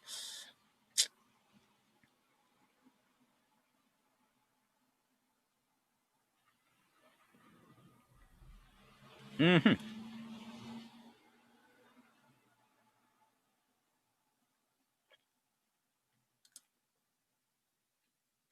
Pat W, what are the long lead items on the flag class? I think it'd be the engine and gun. Are there others? Pretty much engine, gun, and radar.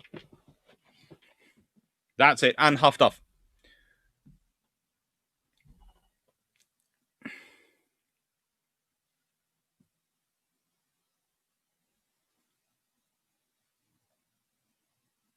Greg Sassy, it takes 3 years to build a ship. It takes 3 centuries to build a tradition.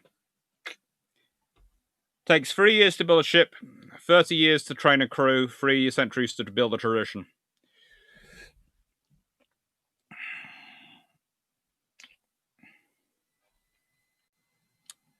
Jeff Beeler, the RCN built and crewed many ships, but had to transfer them to Western approaches for better training equipment. Yep. Again, though, RCN ships were often modified. Benjamin, are the universities in the UK doing in-house classes? The Skidmore College girls at my Marriott Hotel dorm have both online and in-classes this year. Some of them are trying to teach inside uni, some are doing online ones. And there's a lot of mix of the two of where they can, they're putting asynchronous lectures, which is videos, as part of the course content on there, and they are using them as part of the deliverance method of the online lectures, so you can have videos you can go and watch when you want to and all these things. It's quite an interesting idea, and frankly, it makes sense to me. I'm surprised it hasn't been going more asynchronous for years. Decision, reconstruction time. We often forget how complex the device ships are. Liberty ships got built a lot quicker and suffered from structural failures you can't accept in warships. Yeah, and the Victory ships were slightly longer to build, but actually usually tend to last a bit longer. Direction, I'm more interested in HMS Nelson's captain being told during the damage report that the only casualty is the hidden officer's cheese in the torpedo room. Yeah.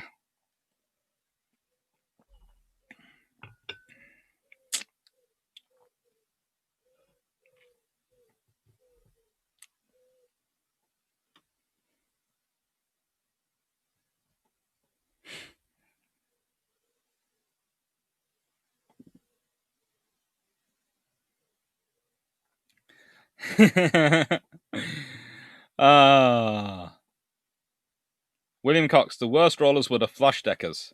Until the other. Oh, yes, they were fun. Right. In car, presumably no 24-hour working in UK shipyards due to blackout restrictions. No, there was 24-hour working in UK shipyards. They were very careful, but they used a lot of tenting and a lot of things to cover it up. They did all sorts of work to make sure they had the 24-hour working.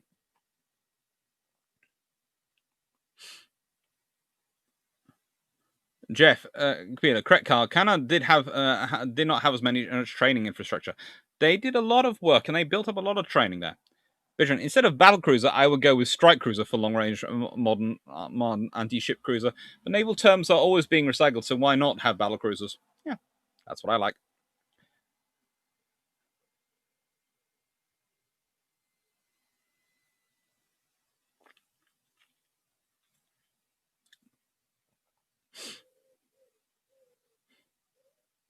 Take care, Dep Squad. Jerison, War of Oppression will drive out the Stormcloaks and restore what we own. Yeah. Then Freeman, the life expectancy in the UK can be guesstimated by the retirement age, statutory pension not being expected to pay all that many people for all that long when introduced. No, it really wasn't. That's one of the reasons the problems with it being set up the way it was set up. Angus on, did you say it takes 30 years to train a crew? Yeah. Think about it. You might well sort of go, oh, it takes only a year or so to train a sailor, but who's training the sailor? And instructors. Who's trained the instructors? Who's trained the captain who's been in service for 20 years? Maybe. It takes a long time to train a crew because you're not just talking, you don't just need to train them, you need to train their instructors. So, yes, a crew might be together for 5 years, but they've got instructors who've been trained along that, who've trained them up and who've got them qualified. And some of their officers and NCOs will be in the service for longer, and all these things. It takes about, you're talking a crew, when you've got it here, is a product of about 30 years, of the last 30 years. So it's 3 years to build a ship, 30 years to build a crew. So when you have problems in terms of cutting men or cutting generations of officers or non-commissioned officers or these things, you will have problems for the next 30 years. That's the thing.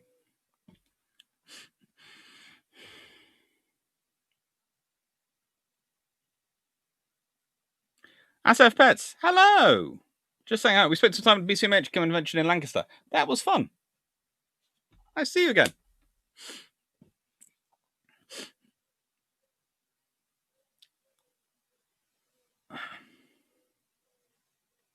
Okay. William Cox, you need to train the seniors who have to then train juniors. That takes decades, as I just said.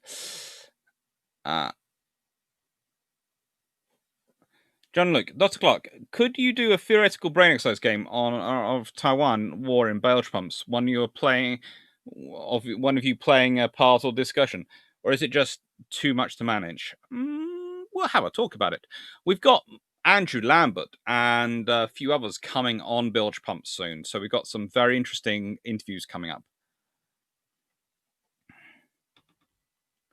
Don Fritz, would a 20-40mm gun, if fired on a surface sub, prevent it from going back down, or is the hull strong enough to resist it? It would stop it going back down. If it hit it, it would stop it. It would make damage. It would damage the pressure hull and could probably do a lot more damage than that. William Cox, I thought subs were more resistant to low caliber fire than they proved to be. 20mm close range and 40mm medium range could do so damage a sub as to prevent it diving. Yep. And now we have the R class, Dance class, Shakespearean class, and Tree class. The most numerous of the built trawlers from the Royal Navy. These aren't the ones taken up to the service. These are the ones built for the Royal Navy. And, yeah, they're quite cool. Again, usually a complement of 40, usually commanded by a senior lieutenant with maybe a second officer aboard. Sometimes not.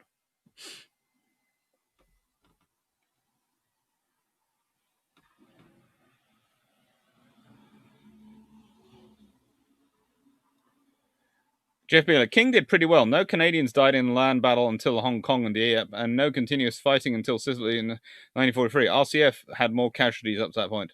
More than expected. Yeah, he did. Oh, Richard, half the students I taught at postgraduate school in Monterey were British and Commonwealth. Exchange training has long been a thing. Yeah.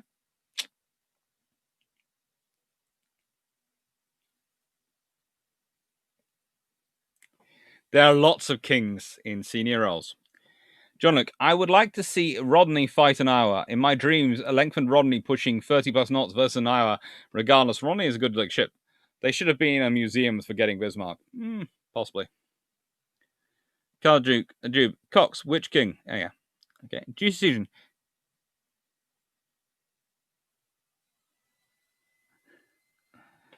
Inca, are there figures on the increase in size of RN, RCN, and USN from pre-war to end of war? There are. I don't have them with me, but the Royal Navy is the largest navy in the world up until 1946. US Navy is the second largest. This is by tonnage. And till second largest. And the third largest in the world is the Royal Canadian Navy. And they all outstrip the Canadian Navy. I think is actually, by the end of World War II, is larger than German, Italian, and Japanese navies combined.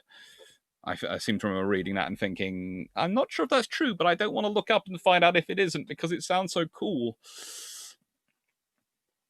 Andrew Cox, according to Convoy to Hell, it states that one of the corvettes was La Mouline, which flew the French flag but was iron crewed. Do you know if it's tricked or it seems odd? Yes! Actually, I have her here. Not here, but I have her listed in my groups. If I go to the order of battle quickly. Right then. La Mouline was fitting out in the UK when she was taken over by the Royal Navy because the French surrendered. And so she always flew both a French flag and a British flag.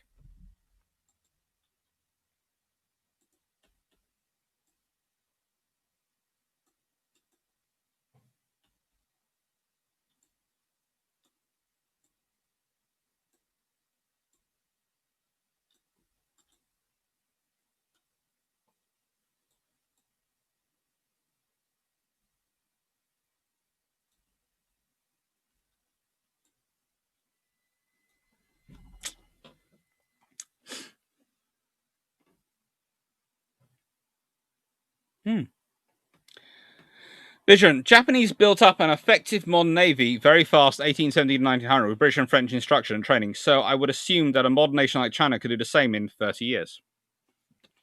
Yeah, there seems to be a figure going around, doesn't there?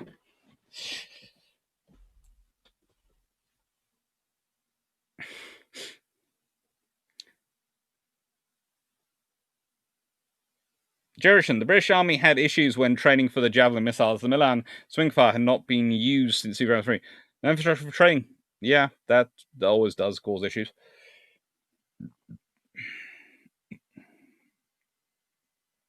Calvin Gasmert, re 30 years to train a crew. That's a very big compliment to German submarine force sending out like 1,000 U-boats crewed. Yes and no, because let's be honest, it takes 30 years, so they train the instructors, so they're now training those. And that's the thing, it's the instructors who matter. And they've done a lot to keep that going in the interwar period and keep that submarine capability going in the interwar period. So that's what they're building on.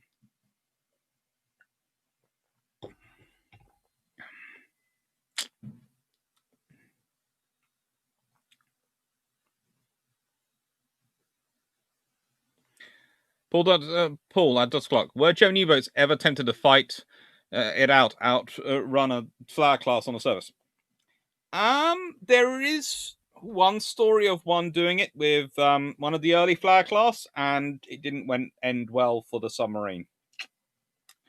It turned out the flower class was not handled by an officer who understood any concept of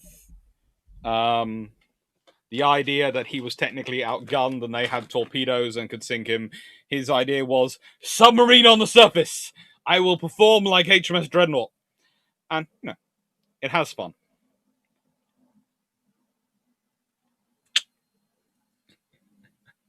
Oh.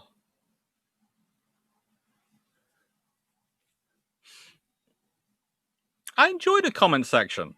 I probably should move the book so I'm staring, move the laptop so I'm not staring so far, constantly away from the camera so often.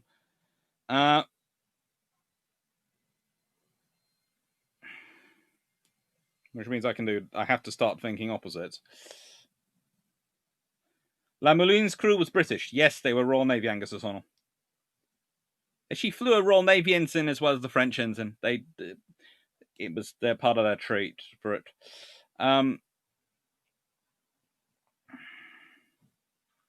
Jerichen, in Greyhound, there is a rescue vessel. It looked like a tug.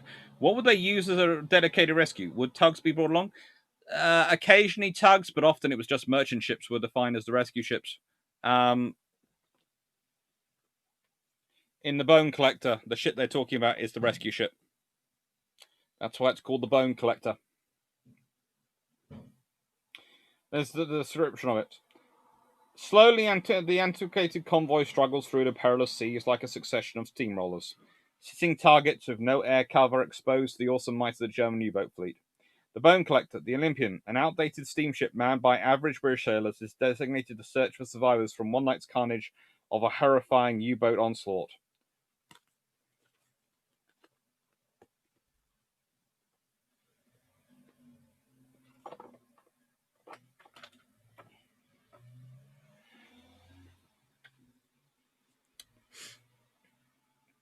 William Cox, Martha Rankin, while at the Naval Academy, King met Martha Rankin, Edgerton, the Baltimore socialite, married in the ceremony at the Naval Academy. G student, Doctor, look on your face, proud. Love your bravery at facing a comment section of history nerds. I'm doing my best here. They're good.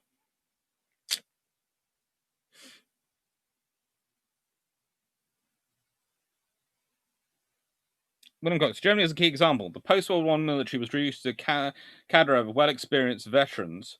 When the time came, German planners were able to swell the army in a short time with conscripts. Pretty much what they did. Night Heron Productions, have you heard about the US bomb on Richmond now being suspected arson? Yes, I have.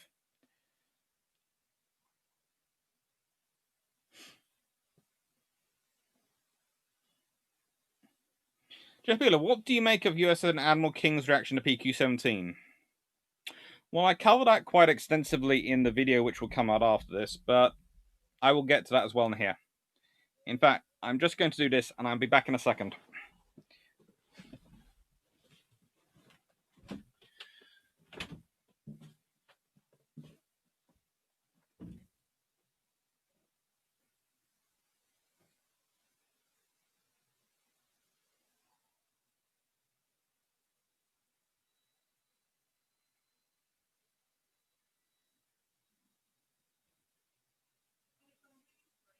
No, why not?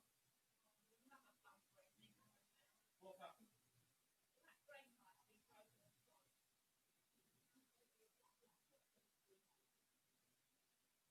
Send it through to my phone. I'll make sure my phone's not interrupted. I don't finish till 8:30.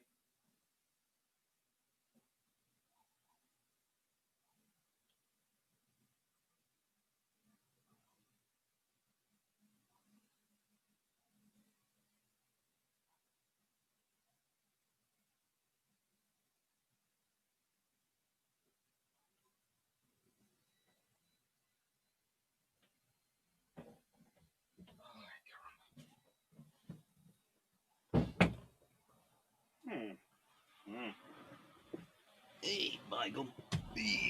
Hello. Let's see. Okay, right. So, beginning of the PQ17. More fun happening at home. Jeff Miller, what are the characters of Convoy rescue ship? Neglected history.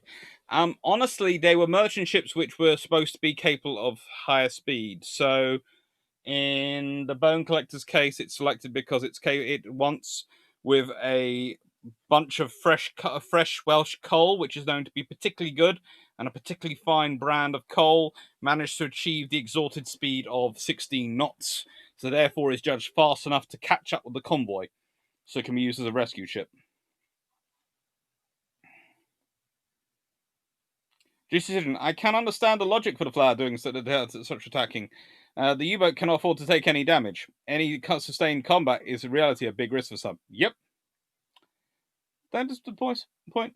Paul, just like Wikipedia says the Kriegsmarine finished building and operated 4 captured Flower class. Would this have given them insight into countering them? Not really. They captured 4 French ones. They didn't actually get all 4 into operation. They only get about 3. I think the 4th one never entered service. And they're not completed with some of the equipment which the British were supposed to supply the French, because the British didn't. Well, let's put it this way: the British didn't deliver it. They said, "Come to fit out in the UK."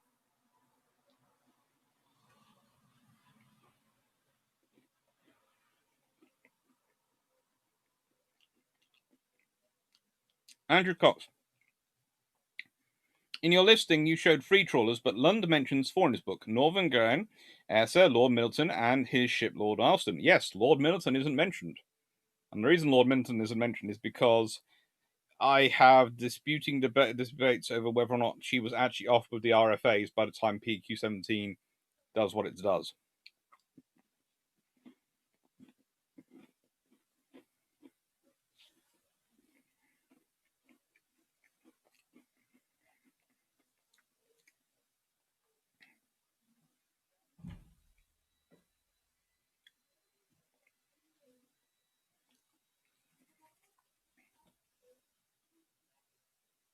Jerry Jeff Beeler, the Kriegsmarine used a load of British Army uniforms for use at sea, and are actually highly prized. I think they never even bothered even dyeing them later on in the war, and that doesn't surprise me.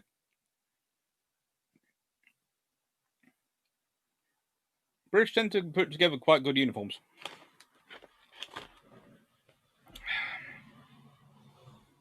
So, background to PQ17.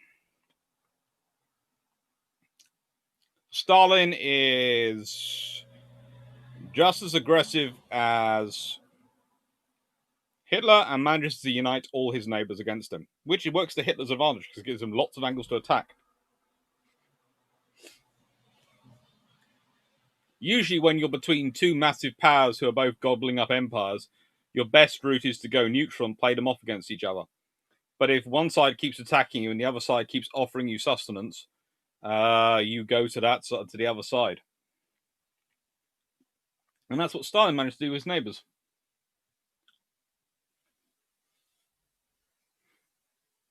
Strub, Doctor, did the manning of gunners for the merchant ships deplete personnel that could be formed into another ship? Not really, because often they were using gunners from army units sometimes, and various things from the US Navy, US Coast Guard, and all sorts of places that they get them. And it was extra guns. It was extra guns, and the merchant ships having guns was helpful. Because if the merchant ships could defend themselves to an extent against aircraft, then, or a surfaced U-boat trying to go through the middle of them couldn't be that sure it wasn't going to get hit by something, it would make it it would free up the escorts that much more.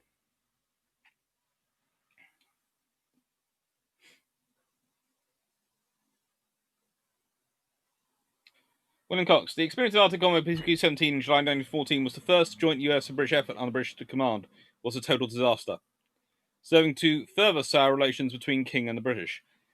King treats it as a total disaster, and he never acknowledges that there was some logic going on and there was some British thinking.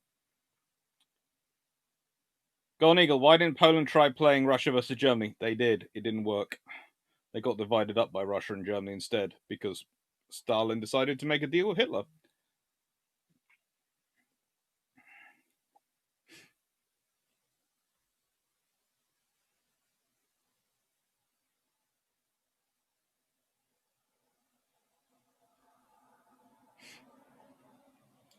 Nick Attlrose, hello. In a modern rerun, would container ships equipped with something like the shipborne containerized air defense system be optimal, or would using more basic solutions be preferable? They're probably a mixture of those and escorts. Big Brzezinski, hello. What's the practical definition of control the sea? Is it simply the ability to operate when, where, how you like? Pretty much in practical terms. Being able to control the sea, command of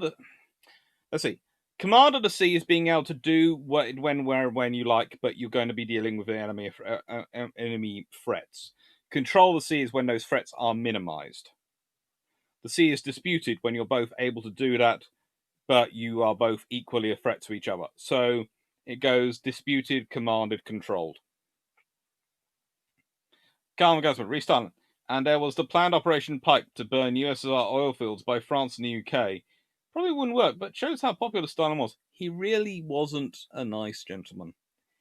And this is the classic example I use. Okay, so let's go through this. Germany invades Poland on the 1st. 3rd, Great Britain and France declare war on Germany. And then 14 days later, after seeing that Germany hasn't quickly capitulated to the British and French, and he's concluded his alliance, his peace treaty with the Japanese, the Soviet Union invades Poland. Then, in the 30th of November 1939, they invade Finland. The 28th of June 1940, they force Romania to cede part of their territory. 14th of June to 6th of August, the Soviet Union occupies the Baltic states and engineers communist coup d'etats in them. November 1940, for some reason, Slovakia, Hungary, Romania all join the Axis. I cannot think why small nations which are ruled by interesting groups suddenly decide they're going to join a military alliance with their very, very strong neighbor, who they're also not 100% keen on, when they've got Stalin gobbling up territories next to them. So honestly, Stalin makes the case for Nazi invasion of the Soviet Union himself, which is really probably not the most sensible thing to do, but He viewed he could take over the world and put it under communist rule, which was because he, well, I would love to say he believed in communism, but he really doesn't. He believes in Stalinism, which is Stalin in charge.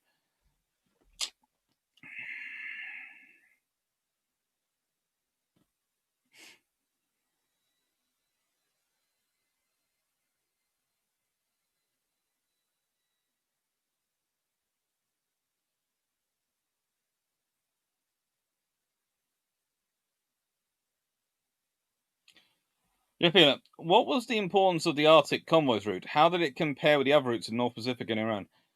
It was the quickest way to get to the front lines, okay? If you go to Iran, you come in the other side of the Urals, and so everything has to be brought up and through. If you go to the Pacific, everything has to be brought across. If you come into Archangel, if you come into northern Russia, in the Arctic region, it goes straight into the fighting area. So it's the quickest way of getting supplies there.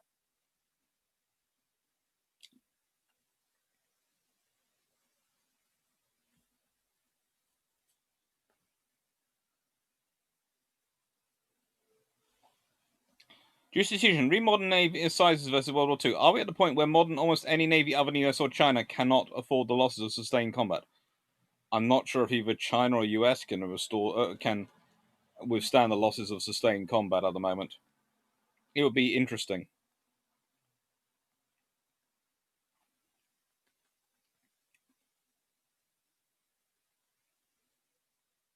Decision, and you know how popular you are when your successor makes a speech disavowing your entire life's work. Yeah.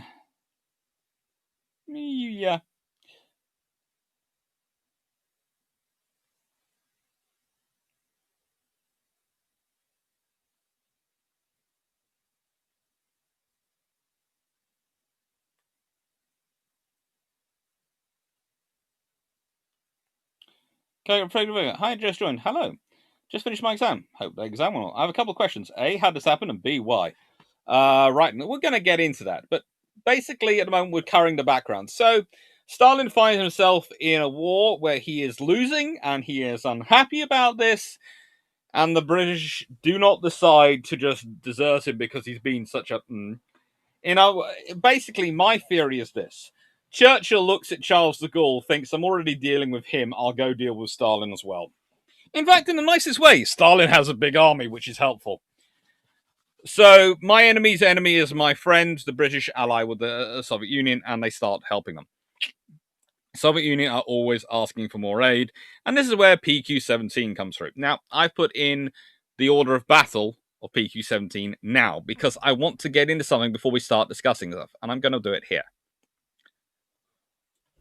When I see orders of battle for PQ17, people start talking about all those ships in bold as if they are part of the escort. They are not. They are not.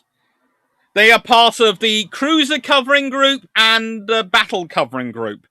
And those groups are not just covering PQ17. Yes, they're theoretically available to cover PQ17. But they're not only for PQ17. So, and this is possibly, this is sometimes the hardest thing for me to put across. Those ships are part of the order of battle for PQ17 and they're theoretically on call, but they're on call for every convoy at sea in that sort of area of the North Atlantic and the Arctic. And that's what they have to cover.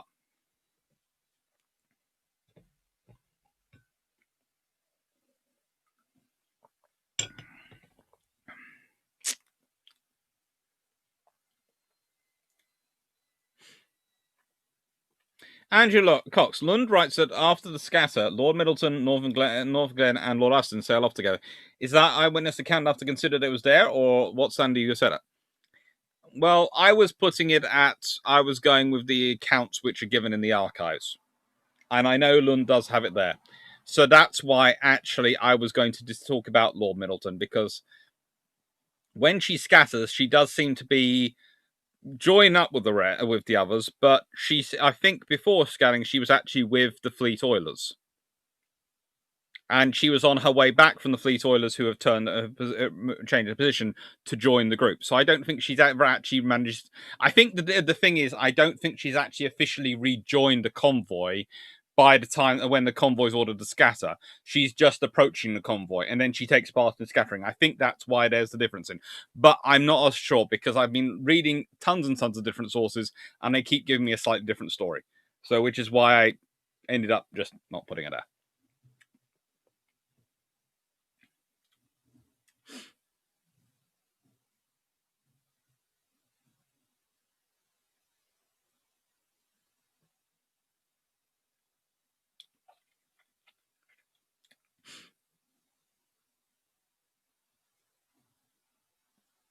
Martin Doc, later in the war, when most supplies came through Iran, didn't the Arctic convoys become just symbolic?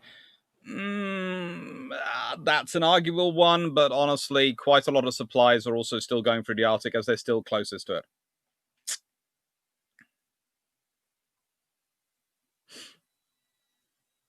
William Cox, as for Germany, it did not believe the Polish had the right to independent nations. In Germany's time, Poland was punishment inflicted on Germany for Versailles. Yeah, there's lots of things about there. Jerison, Leclerc should have been the leader of the Free French. De Gaulle never even commanded anything. Leclerc fought at the front lines. Yeah. De Gaulle's an interesting gentleman. Frederick, so what is the next convoy and covering it? Well, it's covering also QP13, and it's covering the Atlantic convoys going on. And remember, there are Atlantic convoys going on. So that's what he has to think about.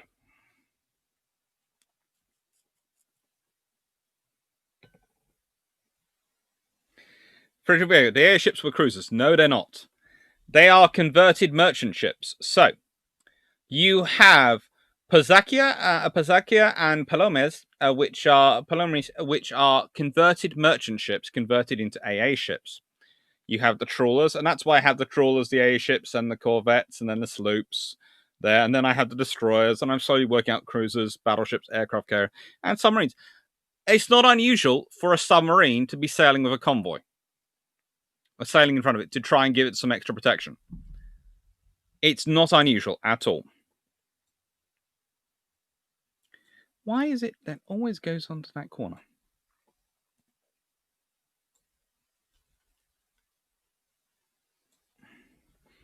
And it's a large convoy. You've got American ships, you've got Panamanian ships, you've got Russian ships, you've got British ships, you've got all sorts of things. You've got 3 rescue ships. You have 2 auxiliary oilers. You have no escort carrier. Okay? You have no escort carrier. That makes a difference.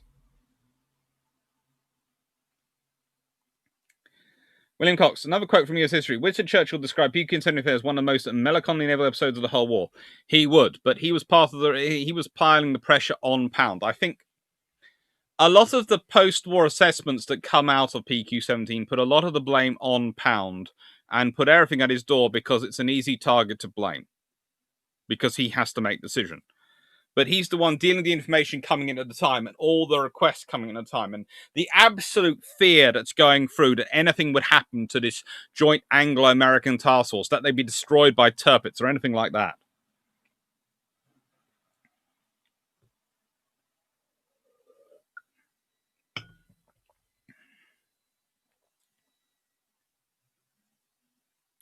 Rooksfoot 1. If a guy's providing a second front to the enemy, he's definitely your friend. I don't know. The thing was, Stalin had to provide a second front anyway. He wasn't going to really give in to. If he gave in to Nazi Germany, then he wasn't going to have a nation ready to command afterwards. So,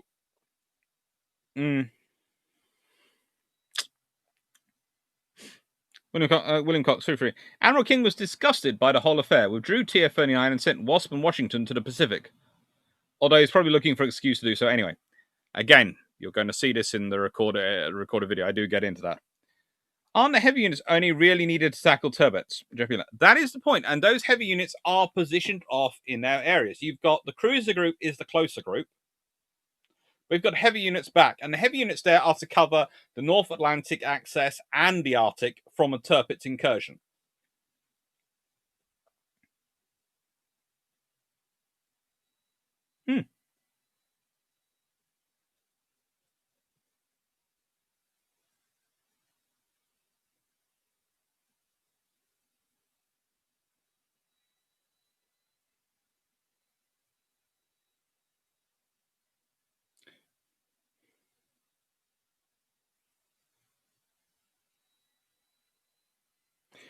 Frederick, besides the tiny escorts, was there anything really close to it? The cruisers are there's a cruiser group closer to it, which is made up of 2 American, 2 US cruisers, and some escorting destroyers. And the escorting destroyers have been going between the 2 groups to provide extra air AA protection for the force. But this is one of the reasons why Broom does the job he does. And it says, okay, when they're escorting, I'm forming up my destroyers on the cruiser group to try and make that as a stronger task force as possible in case the Tirpitz does come out. So here's the context on the sailing. It's the 19th outbound Arctic convoy. The 19th. In other words, this is a well-worn, well-practiced form organization and routing, and honestly, the Germans know pretty much what to expect. It was in summer, when you've got all the sun going on. So here's the thing. Let's look at the operation. There is a returning convoy, QP13. There are forces being deployed for the covering and the cruisers and the battle forces in various points. There are dummy convoys, which also require escorts, which are sent out. And there are communication issues which plague both times. Interesting enough, the dummy convoys aren't noticed by the enemy. The Germans don't see the dummy convoys, so they don't get confused by the dummy convoys, which is the problem. Dang them. Their reconnaissance was so bad they actually missed the dummy convoys. One time you want the Germans to have good reconnaissance going on, they don't have it.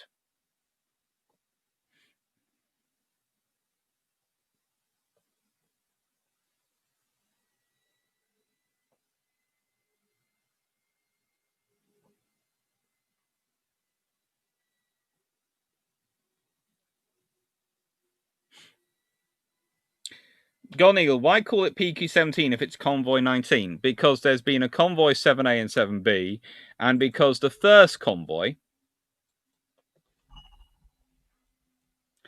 wasn't called PQ.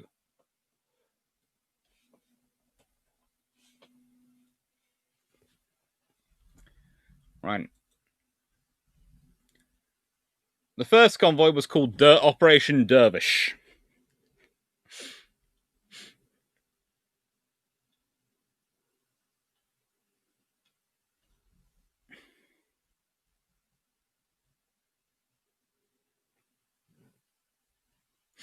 And there's there's lots of times with different convoys.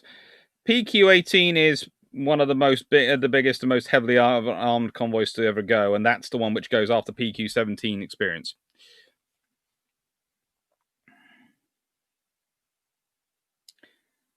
Frederick Vega, wouldn't it be better to bait the Tirpitz into attack and lure it into a torpedo melee? That's if you think you can win a torpedo melee, and that's if you think you can do the fighting.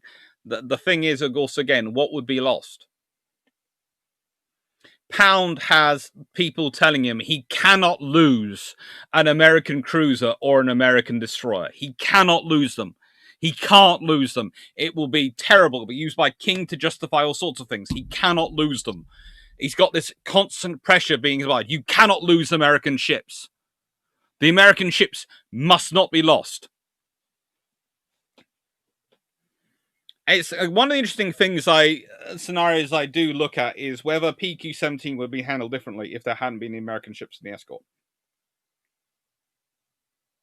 I wonder if there hadn't been, if the American ships had all been concentrated in the heavy battle group with King George, with HMS Duke of York and the HMS Victorious, then the cruisers would have been definitely able to, wouldn't have been ordered to retire westward. And if you're not retiring the cruisers, you might as well keep the convoy escort going with the convoy. It's one of those interesting factors because it was so much emphasized to him that he couldn't lose the American ships.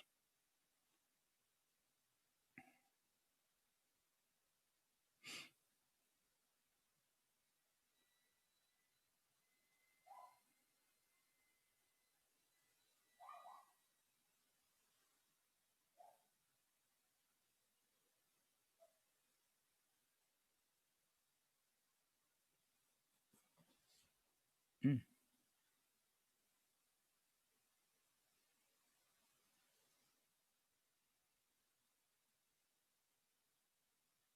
There is now a discussion of yoga going on in the chat, which is quite funny. And yeah, Frederick Vega, still, even if turbits ploughed the cruiser squad, could it reach the convoy if it was left still in formation with only light escorts? Yes, because the convoy wouldn't be able to outrun turbits, and there is no night for it to hide in and escape in. So that's the problem. Andrew Cox, if you can't rescue your ships, what is the point of having them there? The image, the politics of it. Again, why do you think the American ships are not deployed with a close convoy? Because it's felt they're more able to be able to fight and maneuver as part of the cruiser group and the battle group, so they're more chance of survival. It's the politics of it. It's so glorious. Angus, what would King have done? Probably exactly the same as Pound in that scenario.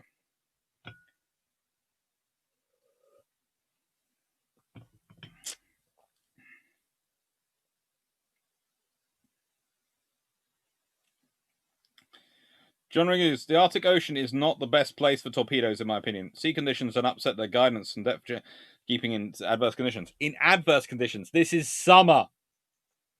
It's when weather is actually at its best. It's what's interesting about this convoy is the whole way through, even before it's sent, all the admirals, Pound, Tovey, a lot of them are going, are we sure we want to send a convoy in this weather now?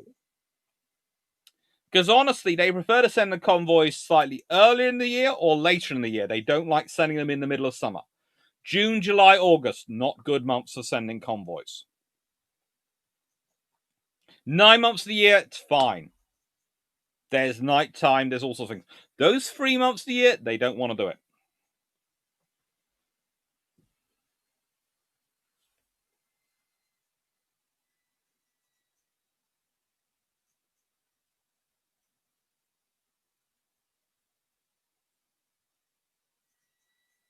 Jeff Beeler, the British cruiser alone would have mauled turbits back in port. The cruiser force was only withdrawn due to the danger of U-boats torpedoing a US ship.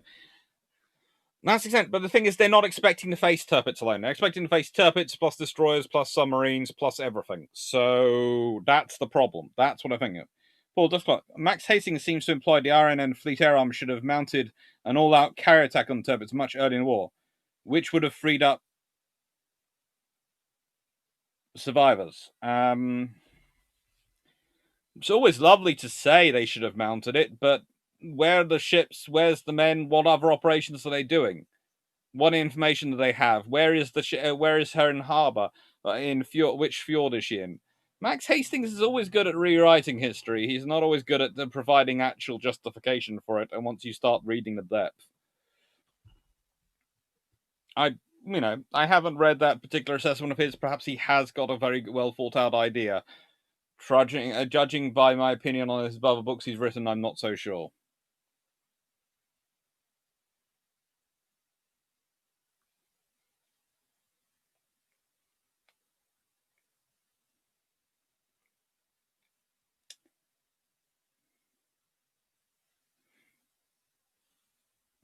Andrews, I thought PQ17 was delayed as some escorts were committed to support Malta.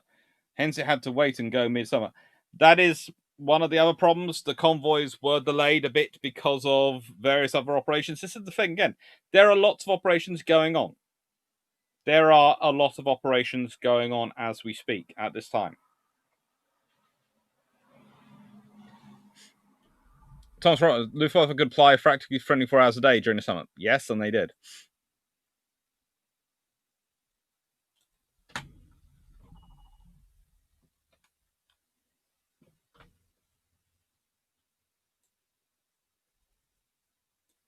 Right.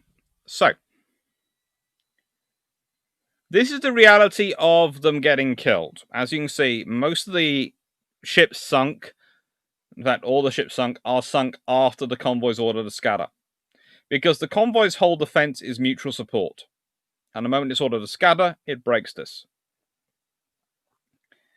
Now, he received information that Tirpitz was at sea.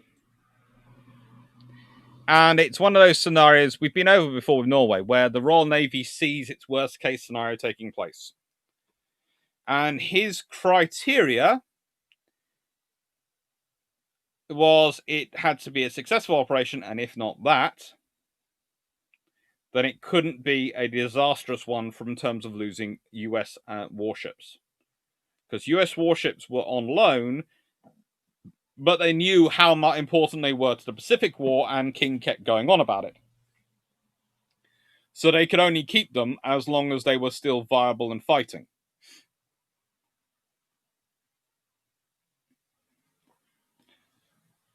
Calvin Gasman, the North Sea and torpedoes. Atra's glorious escort nailed the Scharnhorst with torps.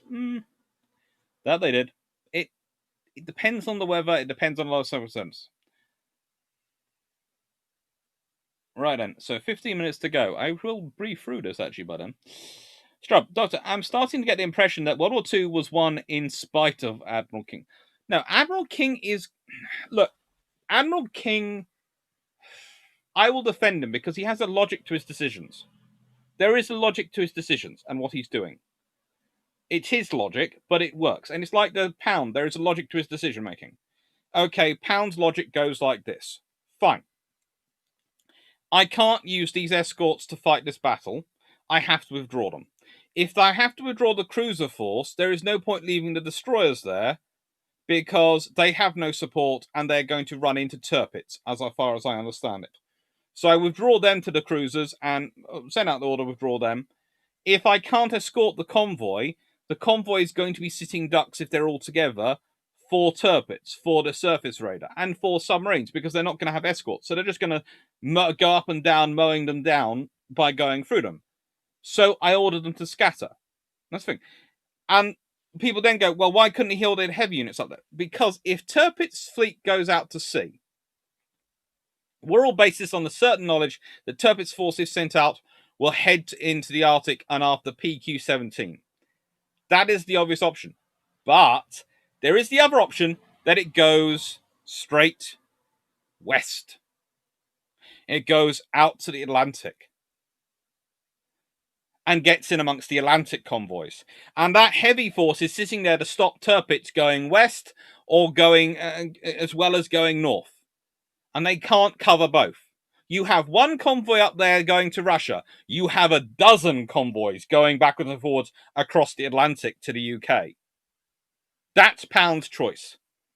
Pound's choice is, do I move the heavy forces north to defend the convoy and possibly have battleships and aircraft carriers sunk by submarines, or engage in a fight with Tirpitz, or possibly sunk by submarines and then still have the fight with Tirpitz and lose even more ships? Or do I abandon the convoy? And if I abandon the convoy, then I can't keep it together. Because if I keep a convoy together but with no escort, I'm sending them all to their death. Their only chance is to break up. That is what the logic going through Pound's mind is.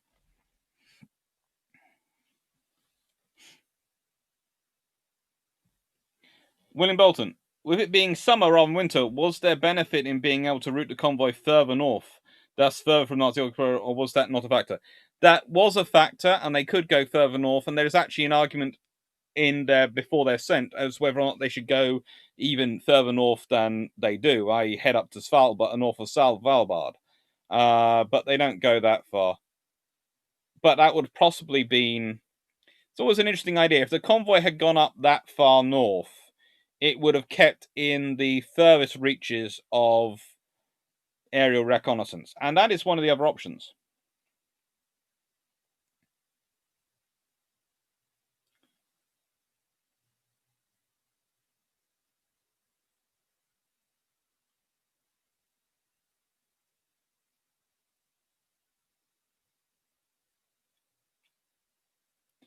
Angerson, Washington did have a significance in the Pacific. Yep.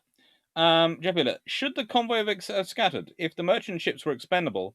Was not Broom's escort group? Well, this is the thing. In my view, what I would have said is if I'd withdrawn the convoy to the west, the escorts to the west, I'd have sent the convoy north. Instead of ordering them to scatter and ordering Broom's force away from them, I would have ordered them to go north, up to Svalbard and that way. But I can say that with hindsight because I know another force that does it. This is the thing. Can Pound say that? And also, Pound in all his commands says Tovey can countermand if he thinks it's okay. So Tovey's the man on the spot. What does he think?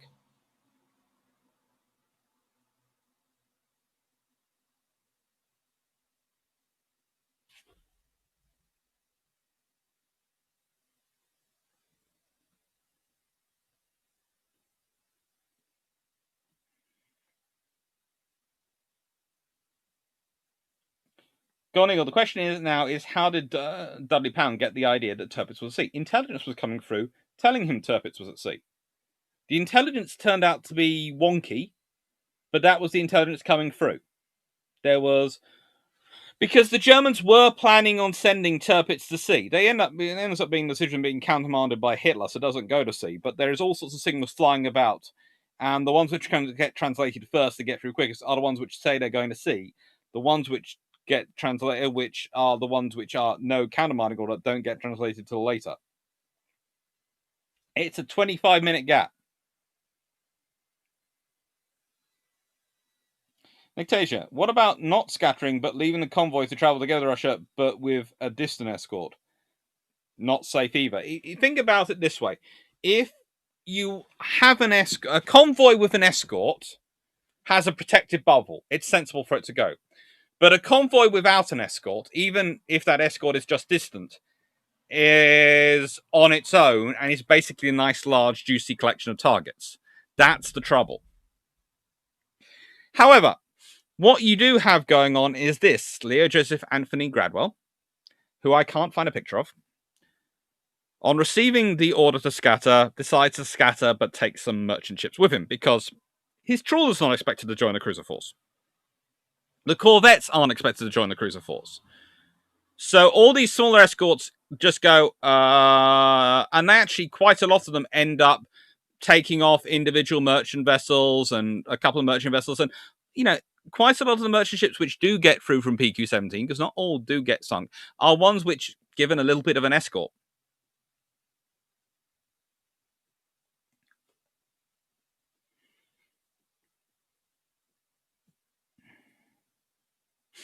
Frederick Vega, it just seems scattering is the worst option.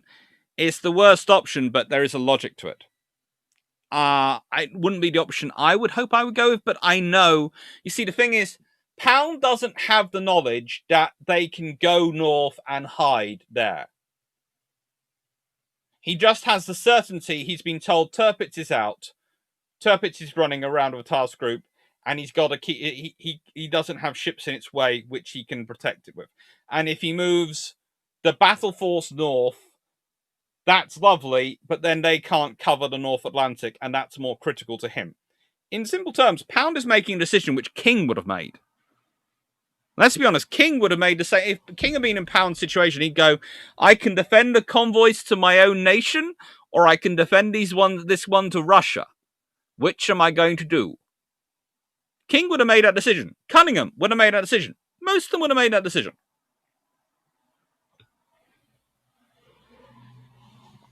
So that means you can't send a battle force north. So what are the other options? Well, there's the cruiser force, which can buy time. Normally, you would use the cruiser force to buy time for the heavier force to arrive. And if you look at the Battle of North Cape, if you look at the Battle of Barents Sea, that's what they do. The escorts, the cruisers, they buy time for the heavier forces to arrive. The escort destroyers buy time in Barents Sea for the cruisers to arrive. They're in the Battle of North Cape, the cruisers buy time for Duke of York to arrive. But if I can't risk my American cruisers, I can't use my cruisers to buy time. There is no chance of my destroyers buying time against a combined Tirpitz group. So what am I doing? I'm going to sacrifice these ships.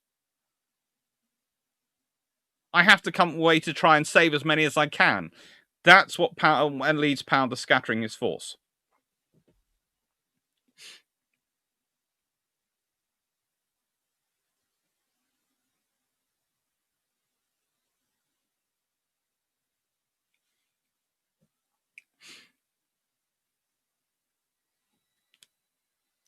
Strub, Doctor, overall, between the Atlantic and Pacific, Admiral King causes many problems. Yeah, but again, as I say, he has a logic. He's America first, when before America first had some of the connotations it has now.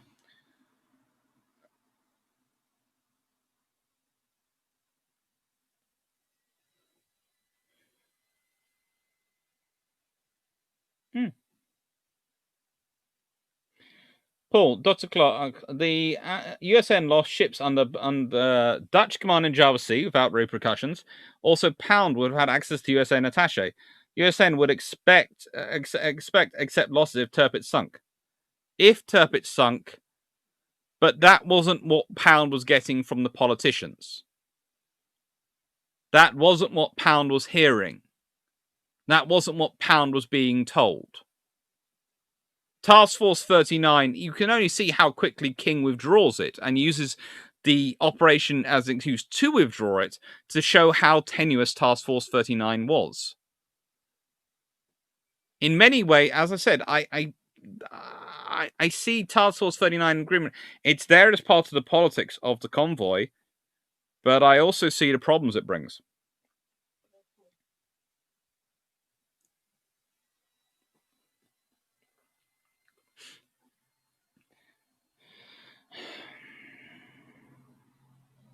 Jeff Healer, shouldn't have been Broom's called Scatter? Joe's Bay does not order a Scatter until Shear actually shows up. Why is it Pound's call? Well, because Pound's the senior admiral. He sends it out and he says Tovey can interfere. Tovey can disagree with this order. And all the admirals can interfere down it. And then Broom could, to an extent, done it. But, you know, it's very difficult to countermand this order when it's coming from the top. When it's coming from the top, it's difficult to countermand the order.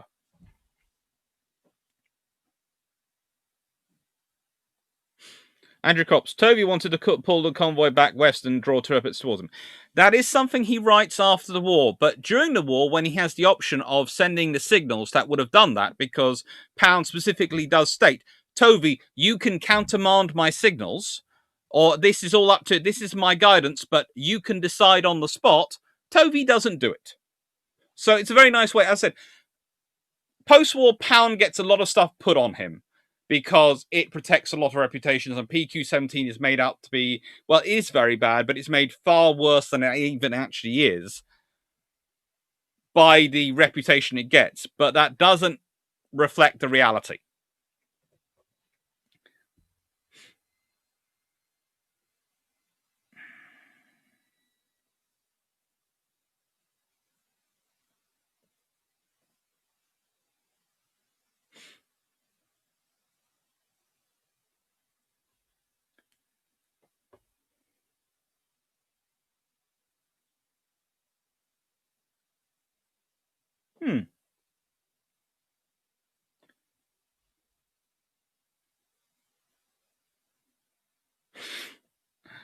Greg Sassfield, William Cox. The cunning plan was having undersized carriers so the Japanese thought the destroyers were cruisers. Taffy free.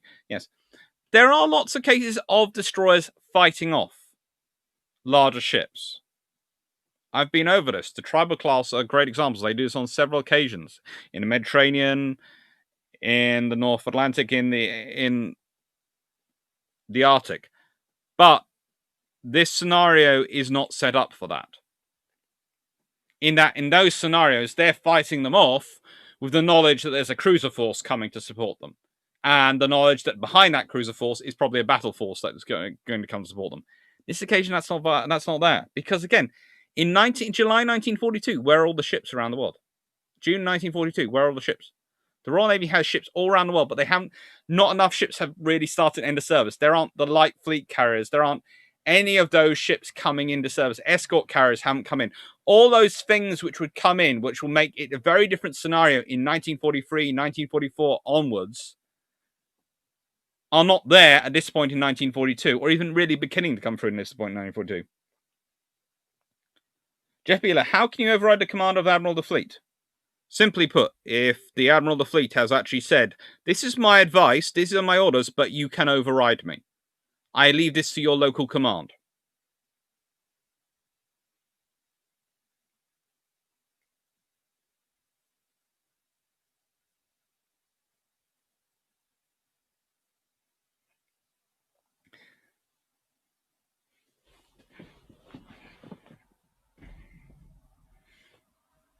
Jane Freeman, is the Pound v Toby thing a bit like Nelson and Copenhagen being offered an honourable, lawful, IMB Bing Jr., means of retreat in knowledge the order may be ignored?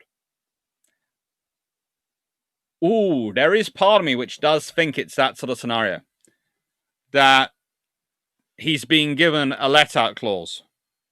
So he won't get smashed if he does lose the American and British ships fighting off Tirpitz. I do sometimes wonder that, but I think it's factored as 3 messages sent. I think that's the point at which I do go, well, if he'd sent 2 messages, that covers... It's the 3rd message. It's sending all 3 of those messages. You know, go back sort of to them. Cruiser force withdraw to the westward at high speed. Owing to a threat from surface ships, convoys disperse and proceed to Russian ports. Convoys to scatter. All these things are sent with the ability to counteract, but it's the 3rd one, convoys to scatter, is the one which you sort of really question over. But aftermath, escort carriers are greatly accelerated. Admiral King uses an excuse to withdraw TF-39 because he goes, well, if you're not going to use our ships to fight battles against these surface raiders and secure these convoys, even though were told not to use them and not to risk them at all if you could, I'm going to send them to the Pacific where they can do some good. Pat W. So Pound is faced with a lose-lose situation, has to decide which will be the least damaging. Pretty much. And honestly, it's an interesting question.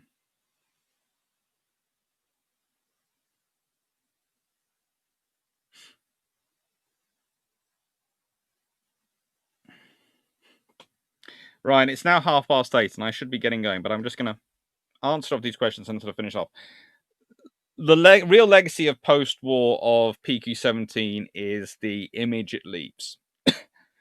And the image is of merchant vessels being completely, abandoned to their fate. It's never really what the Royal Navy wants to do.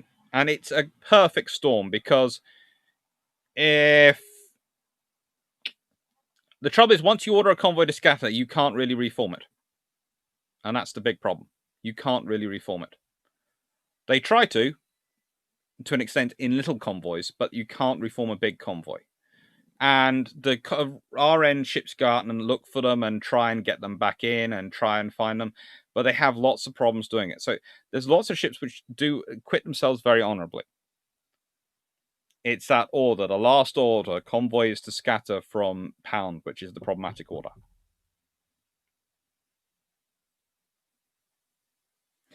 Jeff Beeler, how effective had surface raiders been versus convoys up to this point? One analysis of the effectiveness of the various ways a convoy could be attacked had there been. Just the RNs in Western Europe? Lots of analysis. There's been lots of analysis done on it. There have been lots of interwar exercises, lots of things done in it. And the decision was made that if a heavy cruiser level surface raider got amongst the surface convoy, there would be a lot of losses. That was the thing. If they got close enough to get underneath, there would be a lot of losses. William Bolton, what capacity and willingness did the Soviets have to provide air support? Not a lot. Not a lot at all.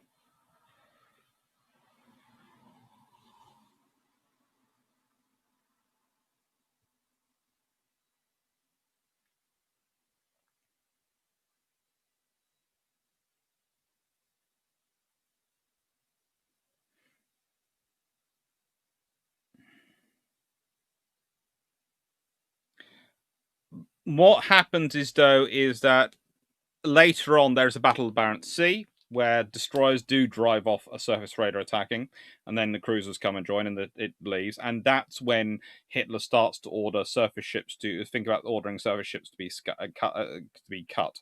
And then there's the Battle of North Cape, where after which she does. But again, that hasn't happened yet. That has not happened yet. And again, this is not the destroyers which will be fighting at the Battle of the Barents Sea. These are not the destroyers. These are not the ships will be fighting then. This is not that scenario. There is a different scenario then.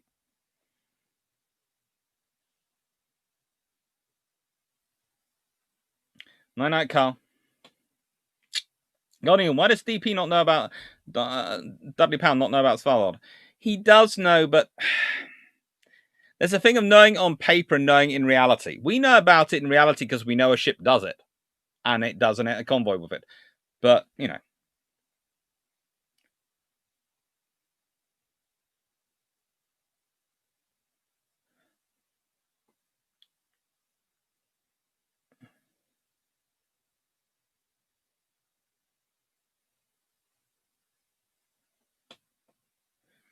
Paul, any thoughts on the libel case that Captain Broom took against David Irving after his book PQ17? It was most deserved because Broom did not deserve what Irving put on him.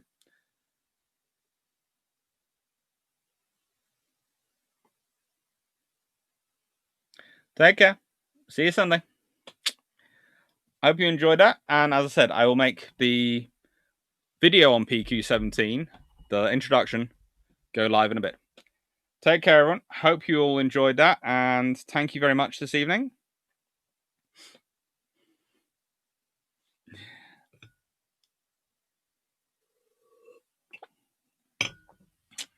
Bye-bye.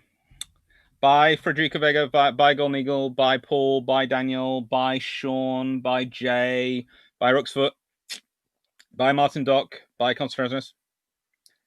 And bye, Andrew Cox. And William Bolton. And Martin Dock. And Paul. Bye, Stephanie. Bye, John Shea. Bye, Old Richard. Bye, bye, Pat W. Bye, Albert. Take care.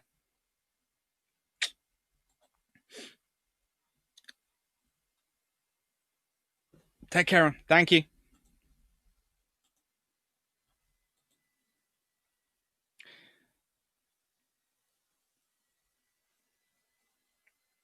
Take care, William Cox. Take care.